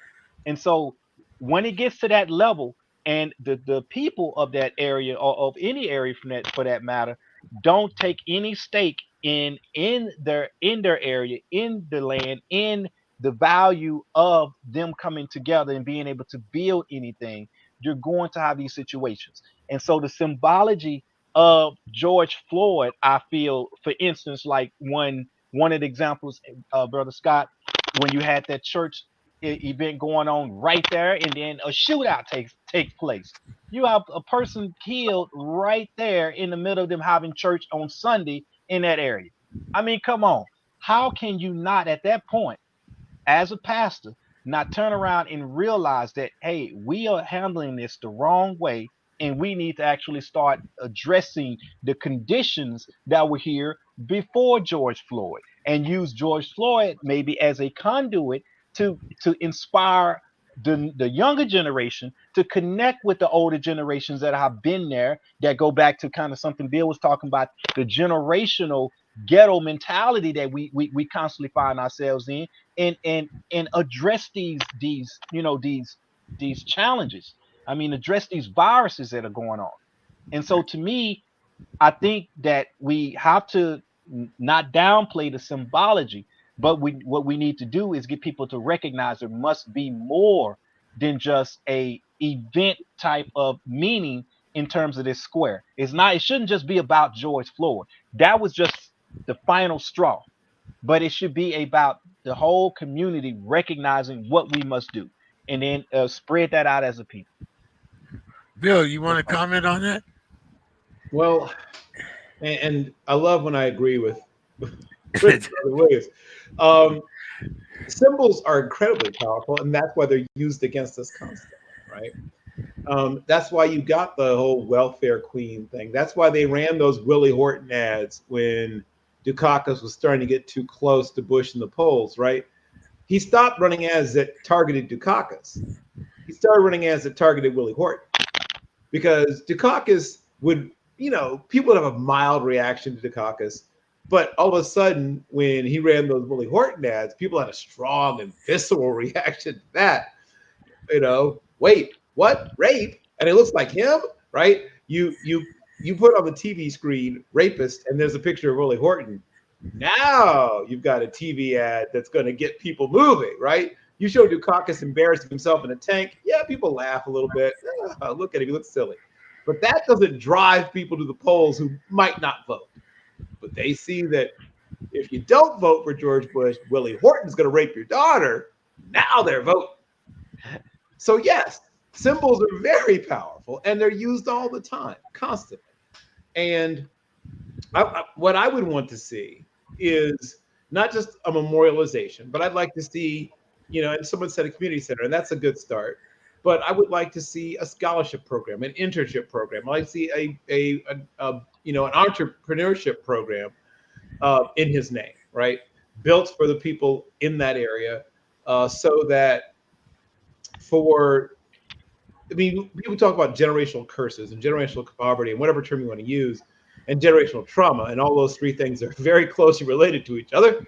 But the only way to begin to chip away at these things, because you don't wipe these things out. Like, that's sadly not how it works. You don't, that's not how it, because you can't get all the sand off the beach by snapping your fingers, right? You and a bunch of other people, just like you're a 3-year-old kid, take your pail and your shovel and you dig, and you do it tomorrow. You do it the day after that, and you do it the day after that. And you feel like you're not doing anything, but there's enough of you who do it enough days, after a while you make a dent. And then after 10 years, you've made a really serious dent. After 100 years, if your children pick up the bucket when you die and start doing the same thing, okay, now you've moved a bunch of that beach. When you say, this place is economically depressed, it was 50 years ago, it was a slum. 50 years from now, it'll be a slum. You might be telling the truth. But if we take steps now, maybe it'll be not as severe 50 years from now, and then 50 years after that, it'll be even less severe. I mean, when I think about what Black Wall Street, right, as they called it, that area in Tulsa, looked like, or some of these other areas that within 20, look at what Wilmington, North Carolina's Black community did 12 years, not even 20 years, 12 years after the end of the Civil War. And by 1881, half of the city government was Black. Of course, there was a white insurrection that tossed them out of office, but that's another show for that. But my point is that we've seen what Black people can do from slavery, right? You're starting with nothing, what they were able to do when they're given a chance, an actual chance. If you create an actual opportunity, a real one, not like just a photo op and then like we all go home, which is what usually happens. I mean, a real opportunity where you're talking about investing somewhere in the, 8-figure range over a series of years, saying now you have to get people with real political will and building bridges with the with private sector, and that's hard as heck to do. Because but in regards to George Floyd, and here in the Twin Cities, the Black folks have been getting killed before. Yep. They got killed during the trial. During and after, yes. A woman says she forgot her taser, got it mixed up during the trial going on. During the trial, yep. Okay, so I was in St. Louis. I happened to go to St. Louis after I retired from work. I started my own business. And this was just after the Michael Brown thing. Yep. I was there right in the middle of the protests and all the things there, and then you look at these things. This isn't the only thing that's happened here. It's happened there. It's happened in Ohio. It's happened everywhere, all across this country. All the time. So, What are they doing in St. Louis? St. Louis just sits the way it's sat. Then nothing. I have, I drove through there with a friend, and his first comment was, "Boy, why did they tear down the best barbecue joint in St. Louis? They burnt that down. Boy, that's terrible." Well, These things, I just it's think we need to show that we've turned the corner here. On this particular one, this has turned the corner. This, and the bad thing about the Floyd is we all saw it. We all saw this happen live. And so it's a national trauma type of a thing for what happened there. That's what makes it so kind of incendiary, so big, so toxic. yep. But I think Are There are you? plenty of things though that they want us to see. It's situation like that so that we can see because it places fear in other people. well, I mean, like that qualification, but the Floyd thing, it wasn't shown purposely. It just somebody happened to show this thing and tape it so the world could But see but it. and so if we just made a monument or some type of dedication to the idea of what happened to George Floyd, that would be all right. You just don't want the name of George Floyd eulogized. Is that it? Because Well, conditions are the same. yeah, and that and how that's approached is a very interesting topic because George Floyd, as the person, obviously was no Martin Luther King. Right. Obviously, he was Martin Luther no. King with I Martin mean, Luther King. I was going to well, say, Yeah, uh, also yeah. true. as We an don't want to start that one. We don't want. We really don't want to. well, you don't want me to get in the rap game. Well, I'm not going to go there either. But Not I unless you talk about Otis Redding. But other than that, but to show that, I mean, it has to show that this country really is that this isn't what we are. I mean, and we hold on to so many of these whole things are just ingrained in us. Like, I mean, just as we talked a little bit earlier, great queen. People are just, oh wow, just the monarchs. They're just beside themselves. Oh, well, all these old racist, white supremacist things, it just seeps through everything we look at. We have to sift through this. Somehow we Yep. have to sift through this. But I mean, here, right now, well, I'm not going to be here that long. Right now, I'm here helping my grandkids get them through school, get my neighborhood good. And of course, it's bigger. But the George Floyd thing, I really think it could show something that we've cleaned this up. That yeah, there's going to be a mural. I hope they keep that mural there of him. It's a beautiful mural that they have right there on that building. I hope they keep that. the But one that I showed on the mural that I showed, I think it says something. I put it up on the show page. Uh, yeah, but it's. I mean, it's so yeah. To say this happened there, but we're not doing. That's not who we are. We're not. We don't. This is not going to happen here anymore.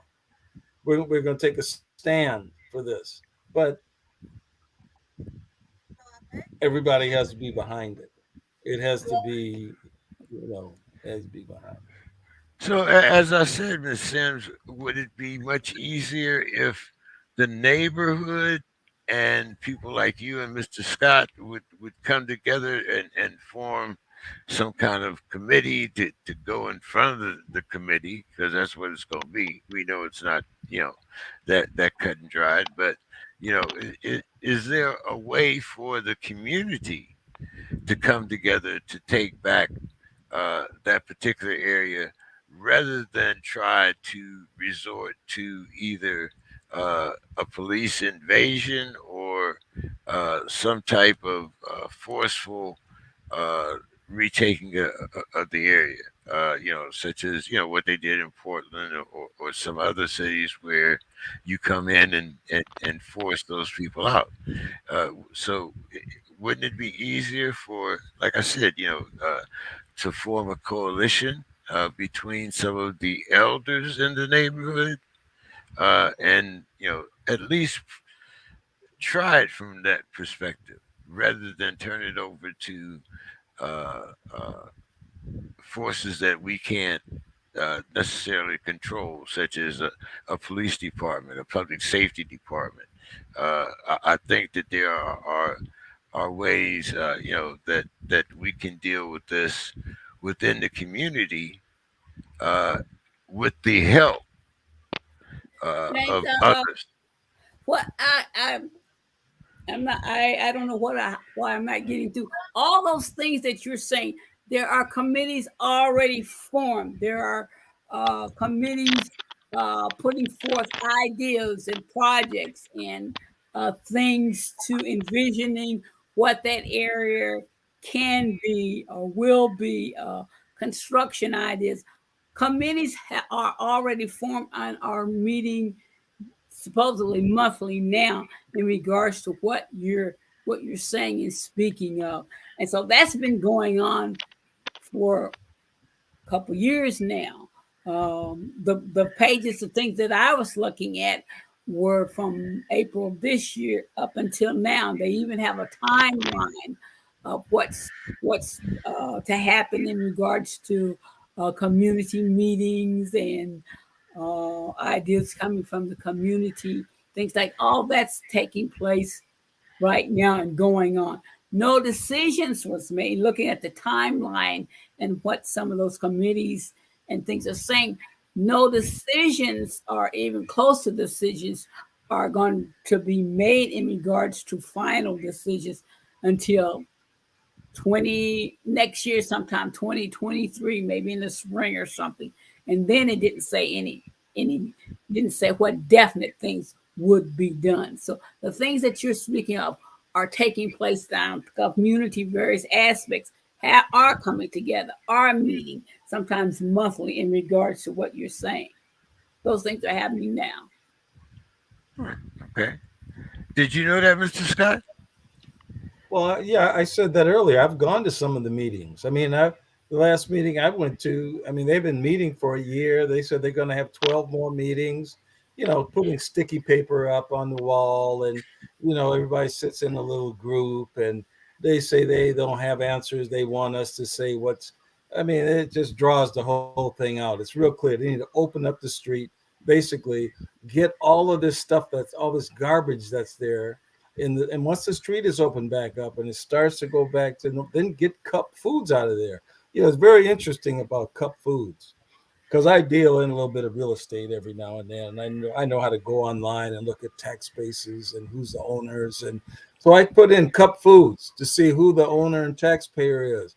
No information available. No info. So something is no information available about the owner of Cup Foods and who the taxpayer is for that building. Nothing. So there's something that they're not telling people about I mean, but they can get rid of them like they've tore up neighborhoods to do whatever they want to do. If they really want to fix it, it's not a hard fix. It's not a hard. It's a retail area. You open the street up, put the street lights back, put the buses running again, and then whatever you want to do from there, you can do it. But they can't figure out. It's too hard. It's Rubik's cube for them. They can't figure it out. I want some of the veterans to kind of address this. So I'm going to let you start with this, Dr. Casey. Usually, when you're attacking a position, you do it very strategically so that the different elements are cut off from one another. Do you see this is kind of like this is what's playing out in the city of Minneapolis, where now, they have the shot recorders or whatever it is on the telephone poles. As Mr. Scott says, somebody knows who shot who and different things like that. But yet the police don't come to the neighborhood. There's no real policing in that neighborhood. So is this just another matter of isolation and isolate and then destroy? What you think about that, Dr. Case? I think that it is it kind of plays into what we know as gentrification, but it also plays into they tore up the place. They said that they didn't want police there, so now police are not going. Uh it gets no clearer than that. It's like if Iraq say that they don't want Americans there, they run us out the country. Guess what? We ain't gonna be there no more. It's just plain and simple. And we're not going to be there until something happens which establishes a new regime to where now we are welcome in that community. But if you told me you don't want me there, and this is just me personally, as the person, you tell me you don't want me somewhere, guess where I'm not gonna be. And whatever happens, y'all gonna have to deal with it on your own because y'all didn't want us there to begin with. Bill, you follow that? Well, so already the ghettoization process is about cordoning, controlling, and constricting. Like that's the whole point of it. I told the story of people who are 50 years old and brag about almost never having been off an 8-block radius in their lives. So that is, the whole thing is said of like eventually they could take away the whole prison and you still wouldn't leave. Right? Yep. That's what the ghetto mindset is. Like, first, I build the actual ghetto. I put it in a place that doesn't look so bad at first. Just like the whole thing with the frog, right? There's a particular set of projects here that I live very close to called Parkway Gardens, and these be called the good. These would be the good projects, right?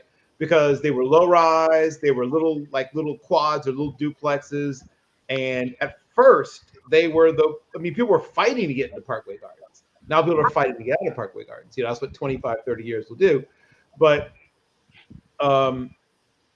it was near good transportation, like all the good as projects could be. Parkway Gardens were like, it used to be at the top of the food chain. If you had to go to the projects, you wanted to be in Parkway Gardens. And now you look at Parkway Gardens now, 1994 was like, ooh, I can't wait to get into Parkway Gardens. Now, people literally are dying trying to get out Parkway Gardens.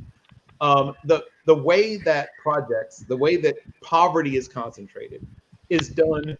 One is because it's good for business. I talked about it before. Like, well, where do you sell all your Newports? Where do you sell all your Jordans? Where do you sell? I mean, like, who's buying all the backwoods? You know what I mean? So you've got to have buyers for certain things. And, Boost Mobile would go out of business if we got rid of concentrated poverty.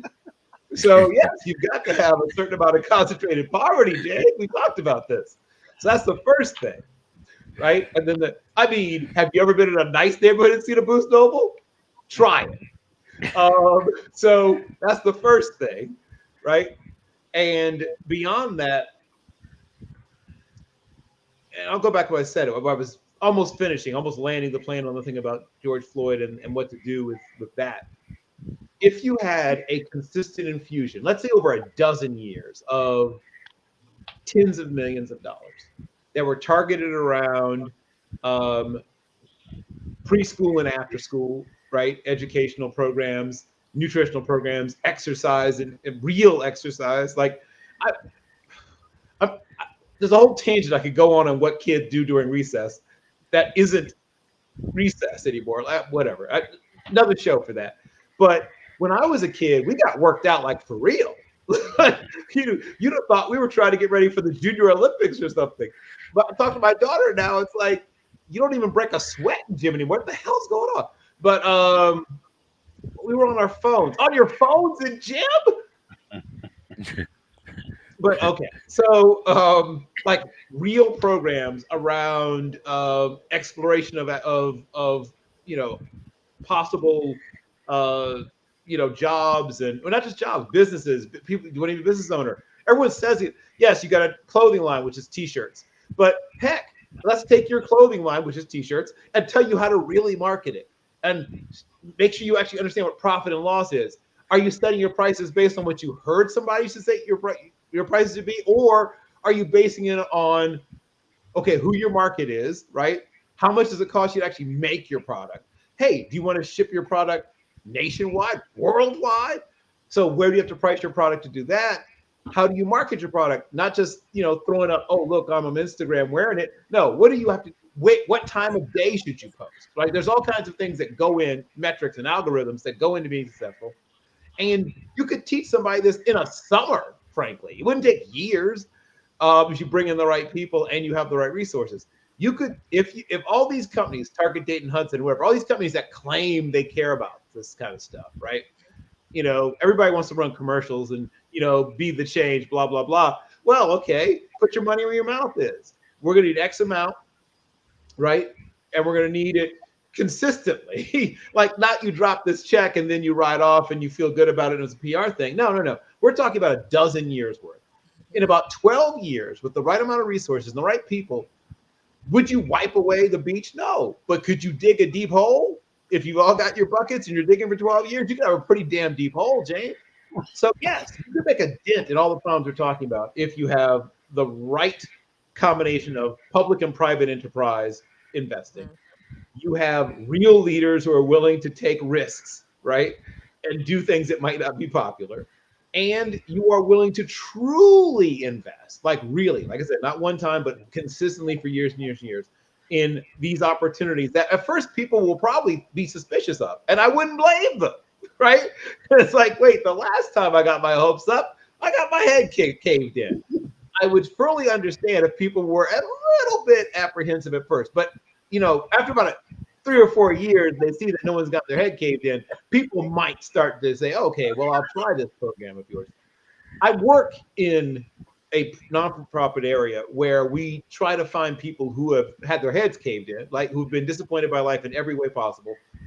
And it's funny because somebody asked a question earlier. There's a young man that I'm working with now who had dropped out of school a couple years ago and, you know, was out in the streets doing street things, but he was extremely bright. We finally talked him in, came in, gave him a pre-test for the GED. He blew it out of the water. Next day, he took the GED, blew it out of the water, had his GED, got a job at the Ford plant. Everything was going fine. So he got shot, you know, because kids get shot. And, you know, pulled through it like a champ. But unfortunately, he got shot. One of the places he got shot was one of his lungs. He was in a paint department of a Ford plant. Turns out that working in the paint department of the Ford plant when one of your lungs was recently nicked, not a great combination. Got a doctor's note trying to explain that he shouldn't work in this area. The Ford people were like, tough it out, right? Walk it off. And he couldn't do that, ended up losing that job, but then got a job working with Amazon, got promoted, was eventually made like a assistant manager. Everything's going fine. Then he ran into some other legal problems, right? Because there's always legal problems finding you if you live in certain areas and you hang out with your friends who are idiots or whatever. Not even idiots necessarily, just young men who have too much time or the wrong kind of time in the wrong place, blah, blah, blah. Nothing too serious, but, you know, gets hemmed up for a little while.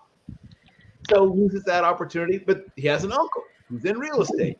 Unfortunately, his uncle in real estate is, you know, a guy who was a street guy who decided to go straight.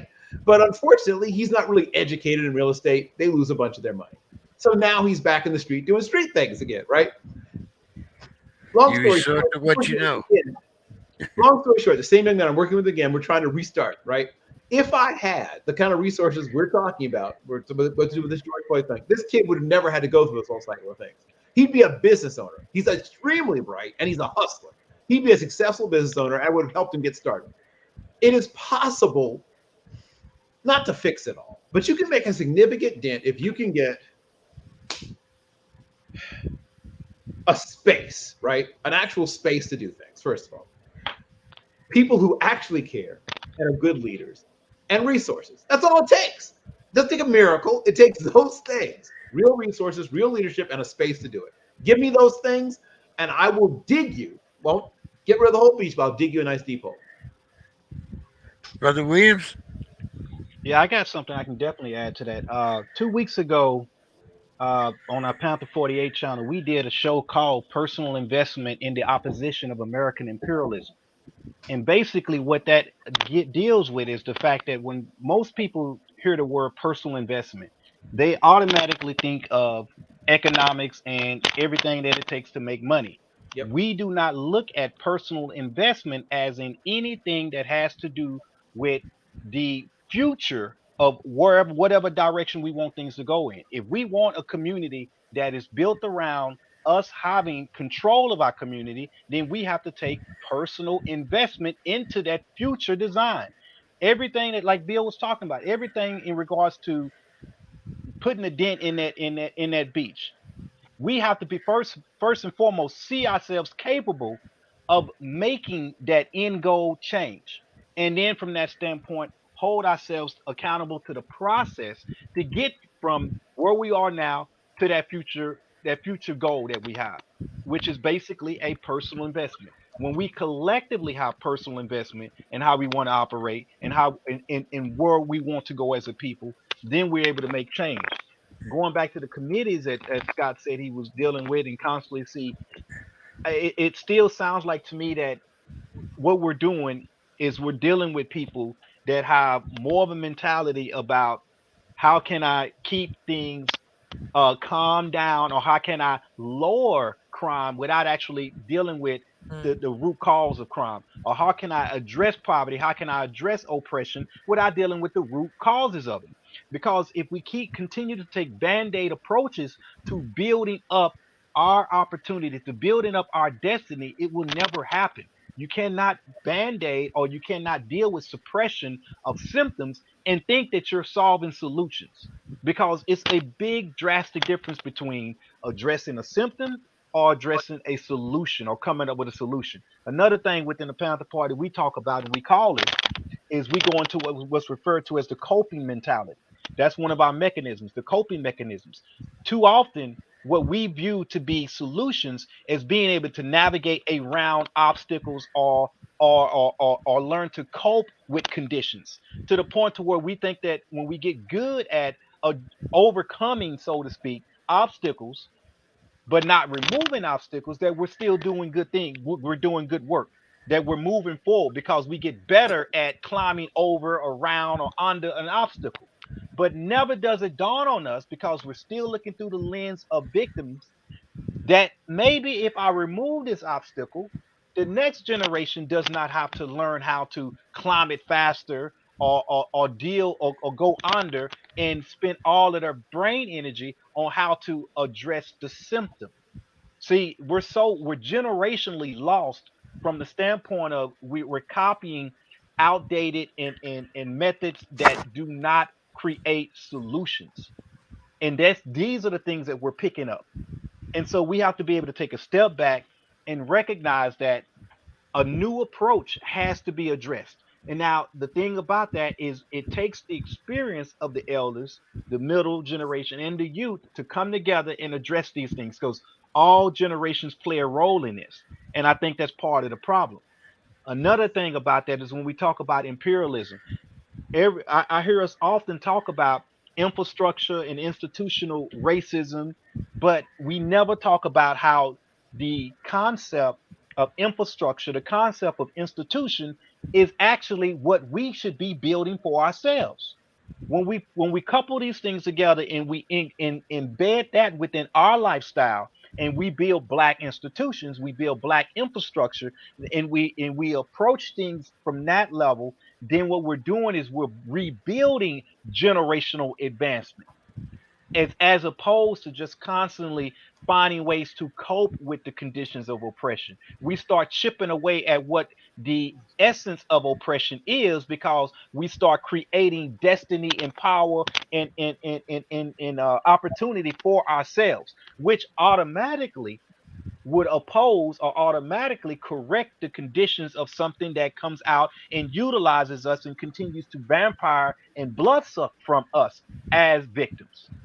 So to me, the approach is simple. It's just too often we want to see quick victories. Too often we want to feel like we're accomplishing something right here and right now. And so we have the mentality of going after the symptoms, because if I am able to feel like I'm achieving something by suppression, then most of the people around me will maybe praise me, lift me up, or feel better about the situation. And then we get caught up in that same cycle of never ever addressing the root cause. I think in addition to what Bill and Robert are saying that can and needs and can take place in that area, I still think the world needs to see, and expecting something visibly to be there in that square regarding what has happened. It could be, and it brought to mind, as I was thinking, it can be as something as unique and as simplified as like the Vietnam War. If it's just something that shows a timeline of what happened regarding George Floyd's death, the timeline, something expressing what went on during the trial, who was involved, something visibly needs to, the public, the world needs to visibly see something also in that area to uh, remind people, or in people's mind, in regards to um, you know, never again, or this is what happens when we don't. Something like that needs to be visibly out there. Yeah, like I Well, said, it could be a symbol. It doesn't have to necessarily, well, uh, let me say this, James, real quick about that. Again, this kind of goes back to why I addressed the idea of symbolism.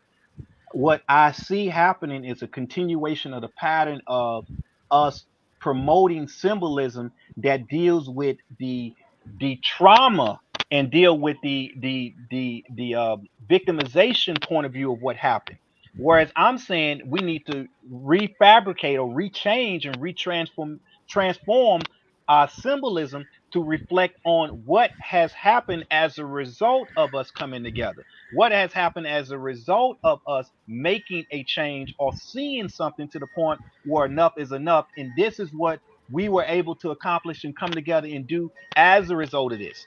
Because what happens is, I think, and this even to me goes back to MK Ultra and a lot of other projects, to where they've recognized how you get a people caught up in their pain, and then all we do is become more producers of trauma, more producers of victimization, and then we hang on to this nostalginess of we shall overcome type right. of mentality. No, we need to come together and deal with symbology that has to do with what we are going to accomplish when we do come together, what we're going to accomplish when we overcome the situations that created George Floyd.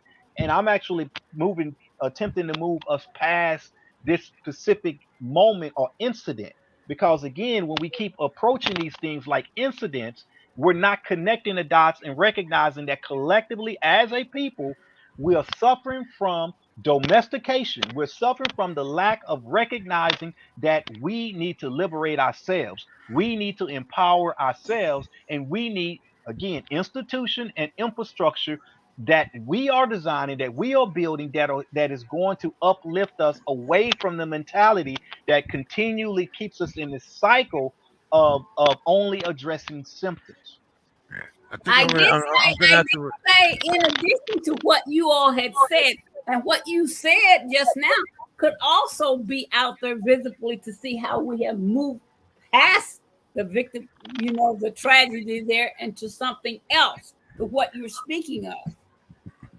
Um, Dr. Casey, why don't you start us out tonight? Give us your final thoughts, and what would be your solution, or something that you would want to add to getting rid of this current situation? I wanted to kind of touch on what Robert said, because um it's a thing that I call the band-aid effect. And the longer you leave something covered up and you try to um live in a state of denial or non-existence, like, you're just gonna cover it up, the worse it gets. So you really do have to really go and dig in deep to figure out what is the core issues that will help solve people's problems. And a lot of that is mentality and reprogramming of how we see ourselves, especially as Black people, because we see ourselves as competition instead of looking at the next person and seeing a brother, a sister, a aunt, a cousin, and not a brother that you pissed off at, not a cousin that you really don't like, you know what I'm saying? They messy, not the drama family, but a family that where I don't want to hurt this person. I don't care what type of drama comes with it. I don't care what type of dope he on. I don't care what's going on. That is still my blood brother, and I still want to look out for him. I still want the best for him. And until we can kind of reprogram how we see ourselves, until we can reshape how we see each other, which is a reflection of how we see ourselves. If I think I ain't shit down in the bottom core pit of who I am, then I don't think the next person is shit. If I think that if I know that I'm a gold digger or I'm shisty or I'm, you know what I'm saying, I'm from the gut and I'm gonna do people however it's then guess what? You're always going to see the next person just like that. The reason why I believe in good people is because I'm a good person. So I just feel like it's no way that God just put me on the earth to be the only soul good person in the world. It's no way. Because if I'm a good person, there has to be at least one person that match my level of integrity, match my level of poise, honor, the mindset to grow and help others, the mindset of love and connection and togetherness. But because there are not a lot of people that see themselves for the true being of who they are, and they only see themselves through the sense of survival, it's going to take a lot of really unlearning that survival. We've been surviving for thousands of years. We've been struggling to survive and accept ourselves for even longer than that. And then we talk about how Mr. Scott was talking about the monarch and Queen Elizabeth. It there is a whole lot. It's not just America. Yep. We've got the trickle down conditioning. We've got the trickle down effect of a larger scale issue where black is demonized, where black is made to feel less than, lower than, the scum of the earth. And until we can see ourselves as gods, until we can see ourselves as the people that taught the Europeans a lot of what they know, until we can see ourselves as the kings and queens that we were, until we can see ourselves as the Black Madonna. And I'm not talking about the artist, I'm talking about the very original depiction of what Jesus and what the crucifixion and Christ and all of that is supposed to be. Yep. Until we can see ourselves in our true light, and I say light, like our dark skin, it uses the sunlight. Until we can mentally understand what that means, will always be crabs in a barrel. So the biggest thing is understanding ourselves, understanding our true God essence, understanding that I don't care what they've done to try to put us down, beat us down, tear us up. We've always come out on top. There is no other resilient people like us. But until we can see that for ourselves, we'll always be at a disadvantage. We don't have to survive. I mean, if you're in the situation where survival is the only thing that you have to learn how to strategically get your mind from that. But in order to do that, you need life coaches, you need therapists. But I'm kind of, with the therapist because they're going to tell you what they've been told in school to tell you. Where a life coach, somebody that's actually been through some shit, that actually done overcame something, that actually have some real life skills and didn't just go to school. Because there's a lot of people that they go to school and then they think that they could tell you everything, but they ain't never lived through nothing. They ain't never been through nothing. So they don't know enough to really be able to help you get out of that situation. But when you start incorporating the comfort to be vulnerable, the comfort to have healthy self-expression, the comfort of being emotionally stable and learning how to process emotions, learning how to really think and consider your actions before you carry them out. We got a lot of self work to do at the end of the day. It's a lot of self educating, self work, and examining ourselves because once we love ourselves and accept ourselves, we will look at other people different. But as long as we are at war internally with ourselves, we will be at war with everybody that we meet. Uh, very good words there, Doctor. You don't usually leave me speechless, but that time you did. Me too. Man, I'm on a roll today. uh, Bill, your final thoughts. So we've said a lot of things today, and a lot of the things we said were true.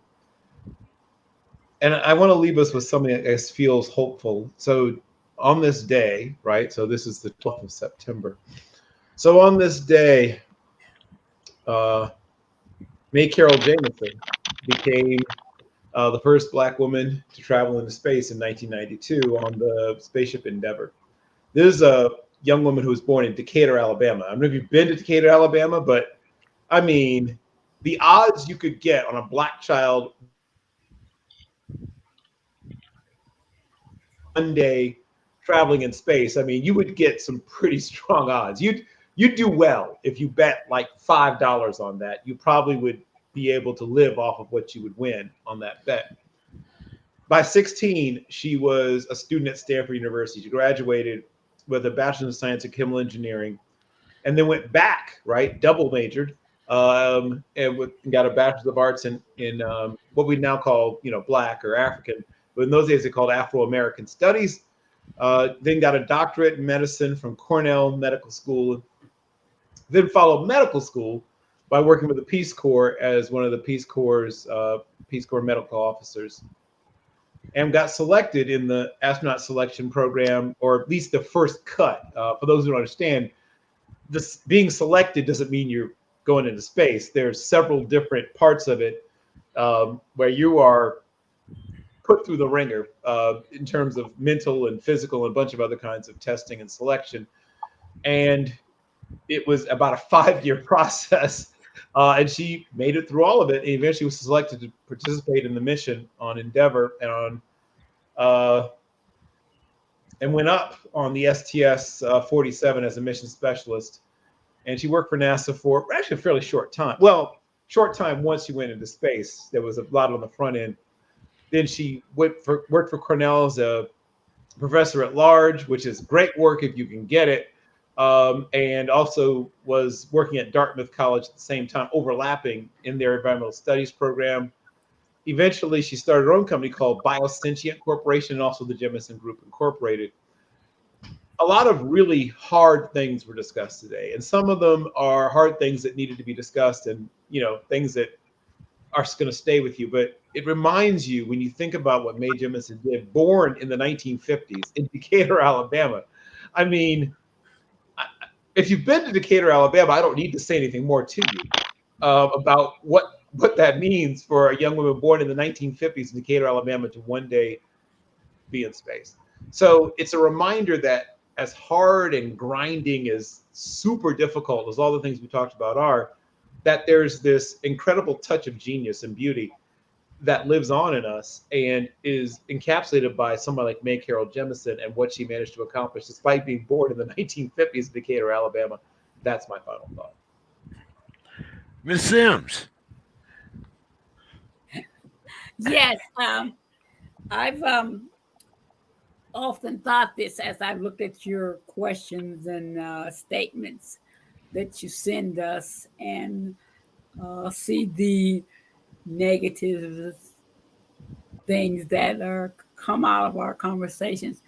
But I've never expressed it. But I'm looking forward to us having discussions on some of the positive things and positive people that come out of North Minneapolis or Minnesota. There are positive things and positive people here, and things that are occurring every day. And I'm looking forward to us discussing some of those aspects also.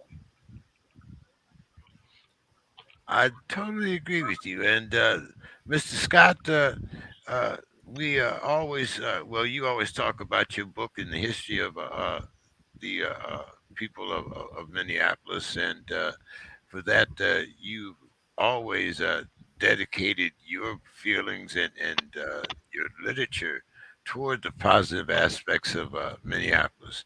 So for that, we do commend you. And You know, Yeah. as much as I like to pick on your city, you know, it's okay because hey, we won too. Well, But yeah, yeah, I really appreciate your love and your fixation, your fetish love of the Twin Cities area. Matter of fact, James, what I'm going to do is I'm going to invite you up here in January, and a friend of mine will take you ice fishing, and I'll take you Oh out. my. I'll take you out to Paisley Park. I think you'd really love that, James. I would love to. I'd love to see that. But my final thoughts and final words, in listening to Bill, it made me think of my mother. Born and raised in Birmingham, Alabama, and graduated from Parker High School, where her principal was Colin Powell's father-in-law, and Colin Powell's wife was one of my mother's teachers at Parker High School. And the father, her grandfather, had been the principal before her husband was the principal at Parker. And so I say that to say Parker at that time, I did some research on it. It was the biggest black school in the world of black people in a high school, over 4 or 5,000 kids in that high school. And the diploma is unbelievable. I mean, I look at my little master's thing, looks like a postage stamp. Her thing, signed by Colin Powell's father-in-law, is just a huge, big deal. So, and again, the things that back to grandma said, we made a way when it wasn't no way. And I think that that's kind of the way we have to continue to look at these things. And, our way is not going to be the easy pathway. We're going to have to find our way and make it. And, I enjoy, talking to the group here, and I'm going to continue my work. And James, like I say, January, we have open invitation to Minnesota, ice fishing, go to Paisley Park. I'm sure you can't wait. So everything, it's on me. I got Here's what I'm gonna do for you, Mr. Scott. Now I'm gonna accept, and God knows how much I hate the cold. But you got to remember that I moved here from Pittsburgh. I was born in Youngstown, Ohio. oh, If you that's look at lightweight. That's if lightweight.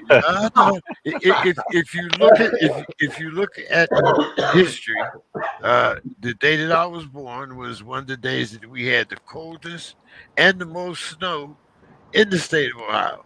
So what I'll do, I'll come to Minnesota, but you got to visit me in Pittsburgh.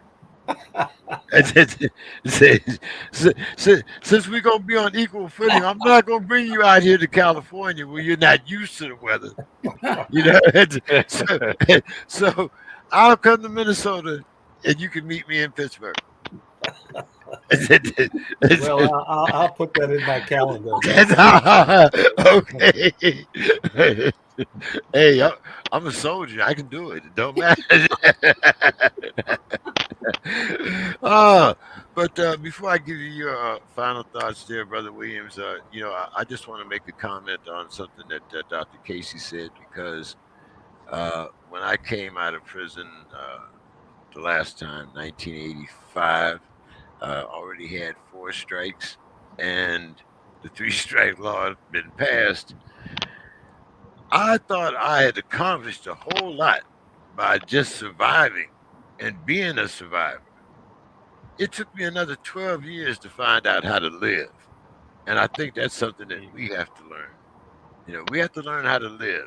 Surviving is not an option, thriving is an option. And I think that's what we need to learn. And that's my final thoughts for tonight. Brother Williams, take us home. All right, I keep it simple and sweet, but I do want to address more or less the youth that may be hopefully watching the show or will get a glimpse of it. The thing about that is the current culture of individualism and influencing is a trap. And what we find with the youth, and they focus so much of their energy on individualism, so much of their energy on the concept of being an influencer. We have to take a step back and recognize what that means when you want to be an influencer. The idea behind influencer is to get other people to want to follow you, other people to want to watch what you're doing. Well, the mentality behind that does not generate or produce a climate to where we're dealing with the quality of something, just simply how much content or that we can dump on a society. And in doing that, inundates the people to where what happens with the youth is they become victims of what's referred to as cyber psychology. I would definitely urge you to study cyber psychology and how it talks about all of the different shortcomings of the fact that a younger generation are becoming equipped and basically addicted to instant gratification, instant answers, instant results. And when you think like that, and when you caught up in that type of mentality, then there's no it makes sense that you not able to see things from the long run. It makes sense that you don't recognize how experience and how a lot of things that are played out in history are repeats of past things that have happened. And so therefore you undermine what has happened and what can happen with the elder generation being able to guide you. You tend to undermine the worth of sitting at the feet of your elders and taking into account what they have to offer with the fact that they went through some of the same experiences you have. And so with that, too much focus have been on this sexual identity and the pleasures and escaping. We cannot continue to be runaway slaves. Look up what is the difference between a runaway slave and a liberator. We have to be liberators of ourselves, not runaway slaves. You cannot escape a situation by going into the virtual world, or by going onto social media, or by creating this false image of what you would like to be without putting in the actual work of what we collectively should be. And so, with that, I just like to say, people, let's hold ourselves accountable and let's reshape and redefine what it means to be a collective identity for all the people. All the people. Well, thank you, everyone, and I look forward to talking to everyone next week. And have a great night, great week. Remember to get out and vote. Have a great night. Peace See and you later. love till the next time. Good night. Good night. Uh, uh, all right, Bill. I'll see you Thursday. Thursday. Yeah. Yeah. Yep. How, I will not be available next Monday. okay. Okay. But yes, I will see you Thursday then. All right. I'll talk to you then. I'll try to get everything taken care of. Excellent. All right. Thanks, sir. Have a good night. You have a good night.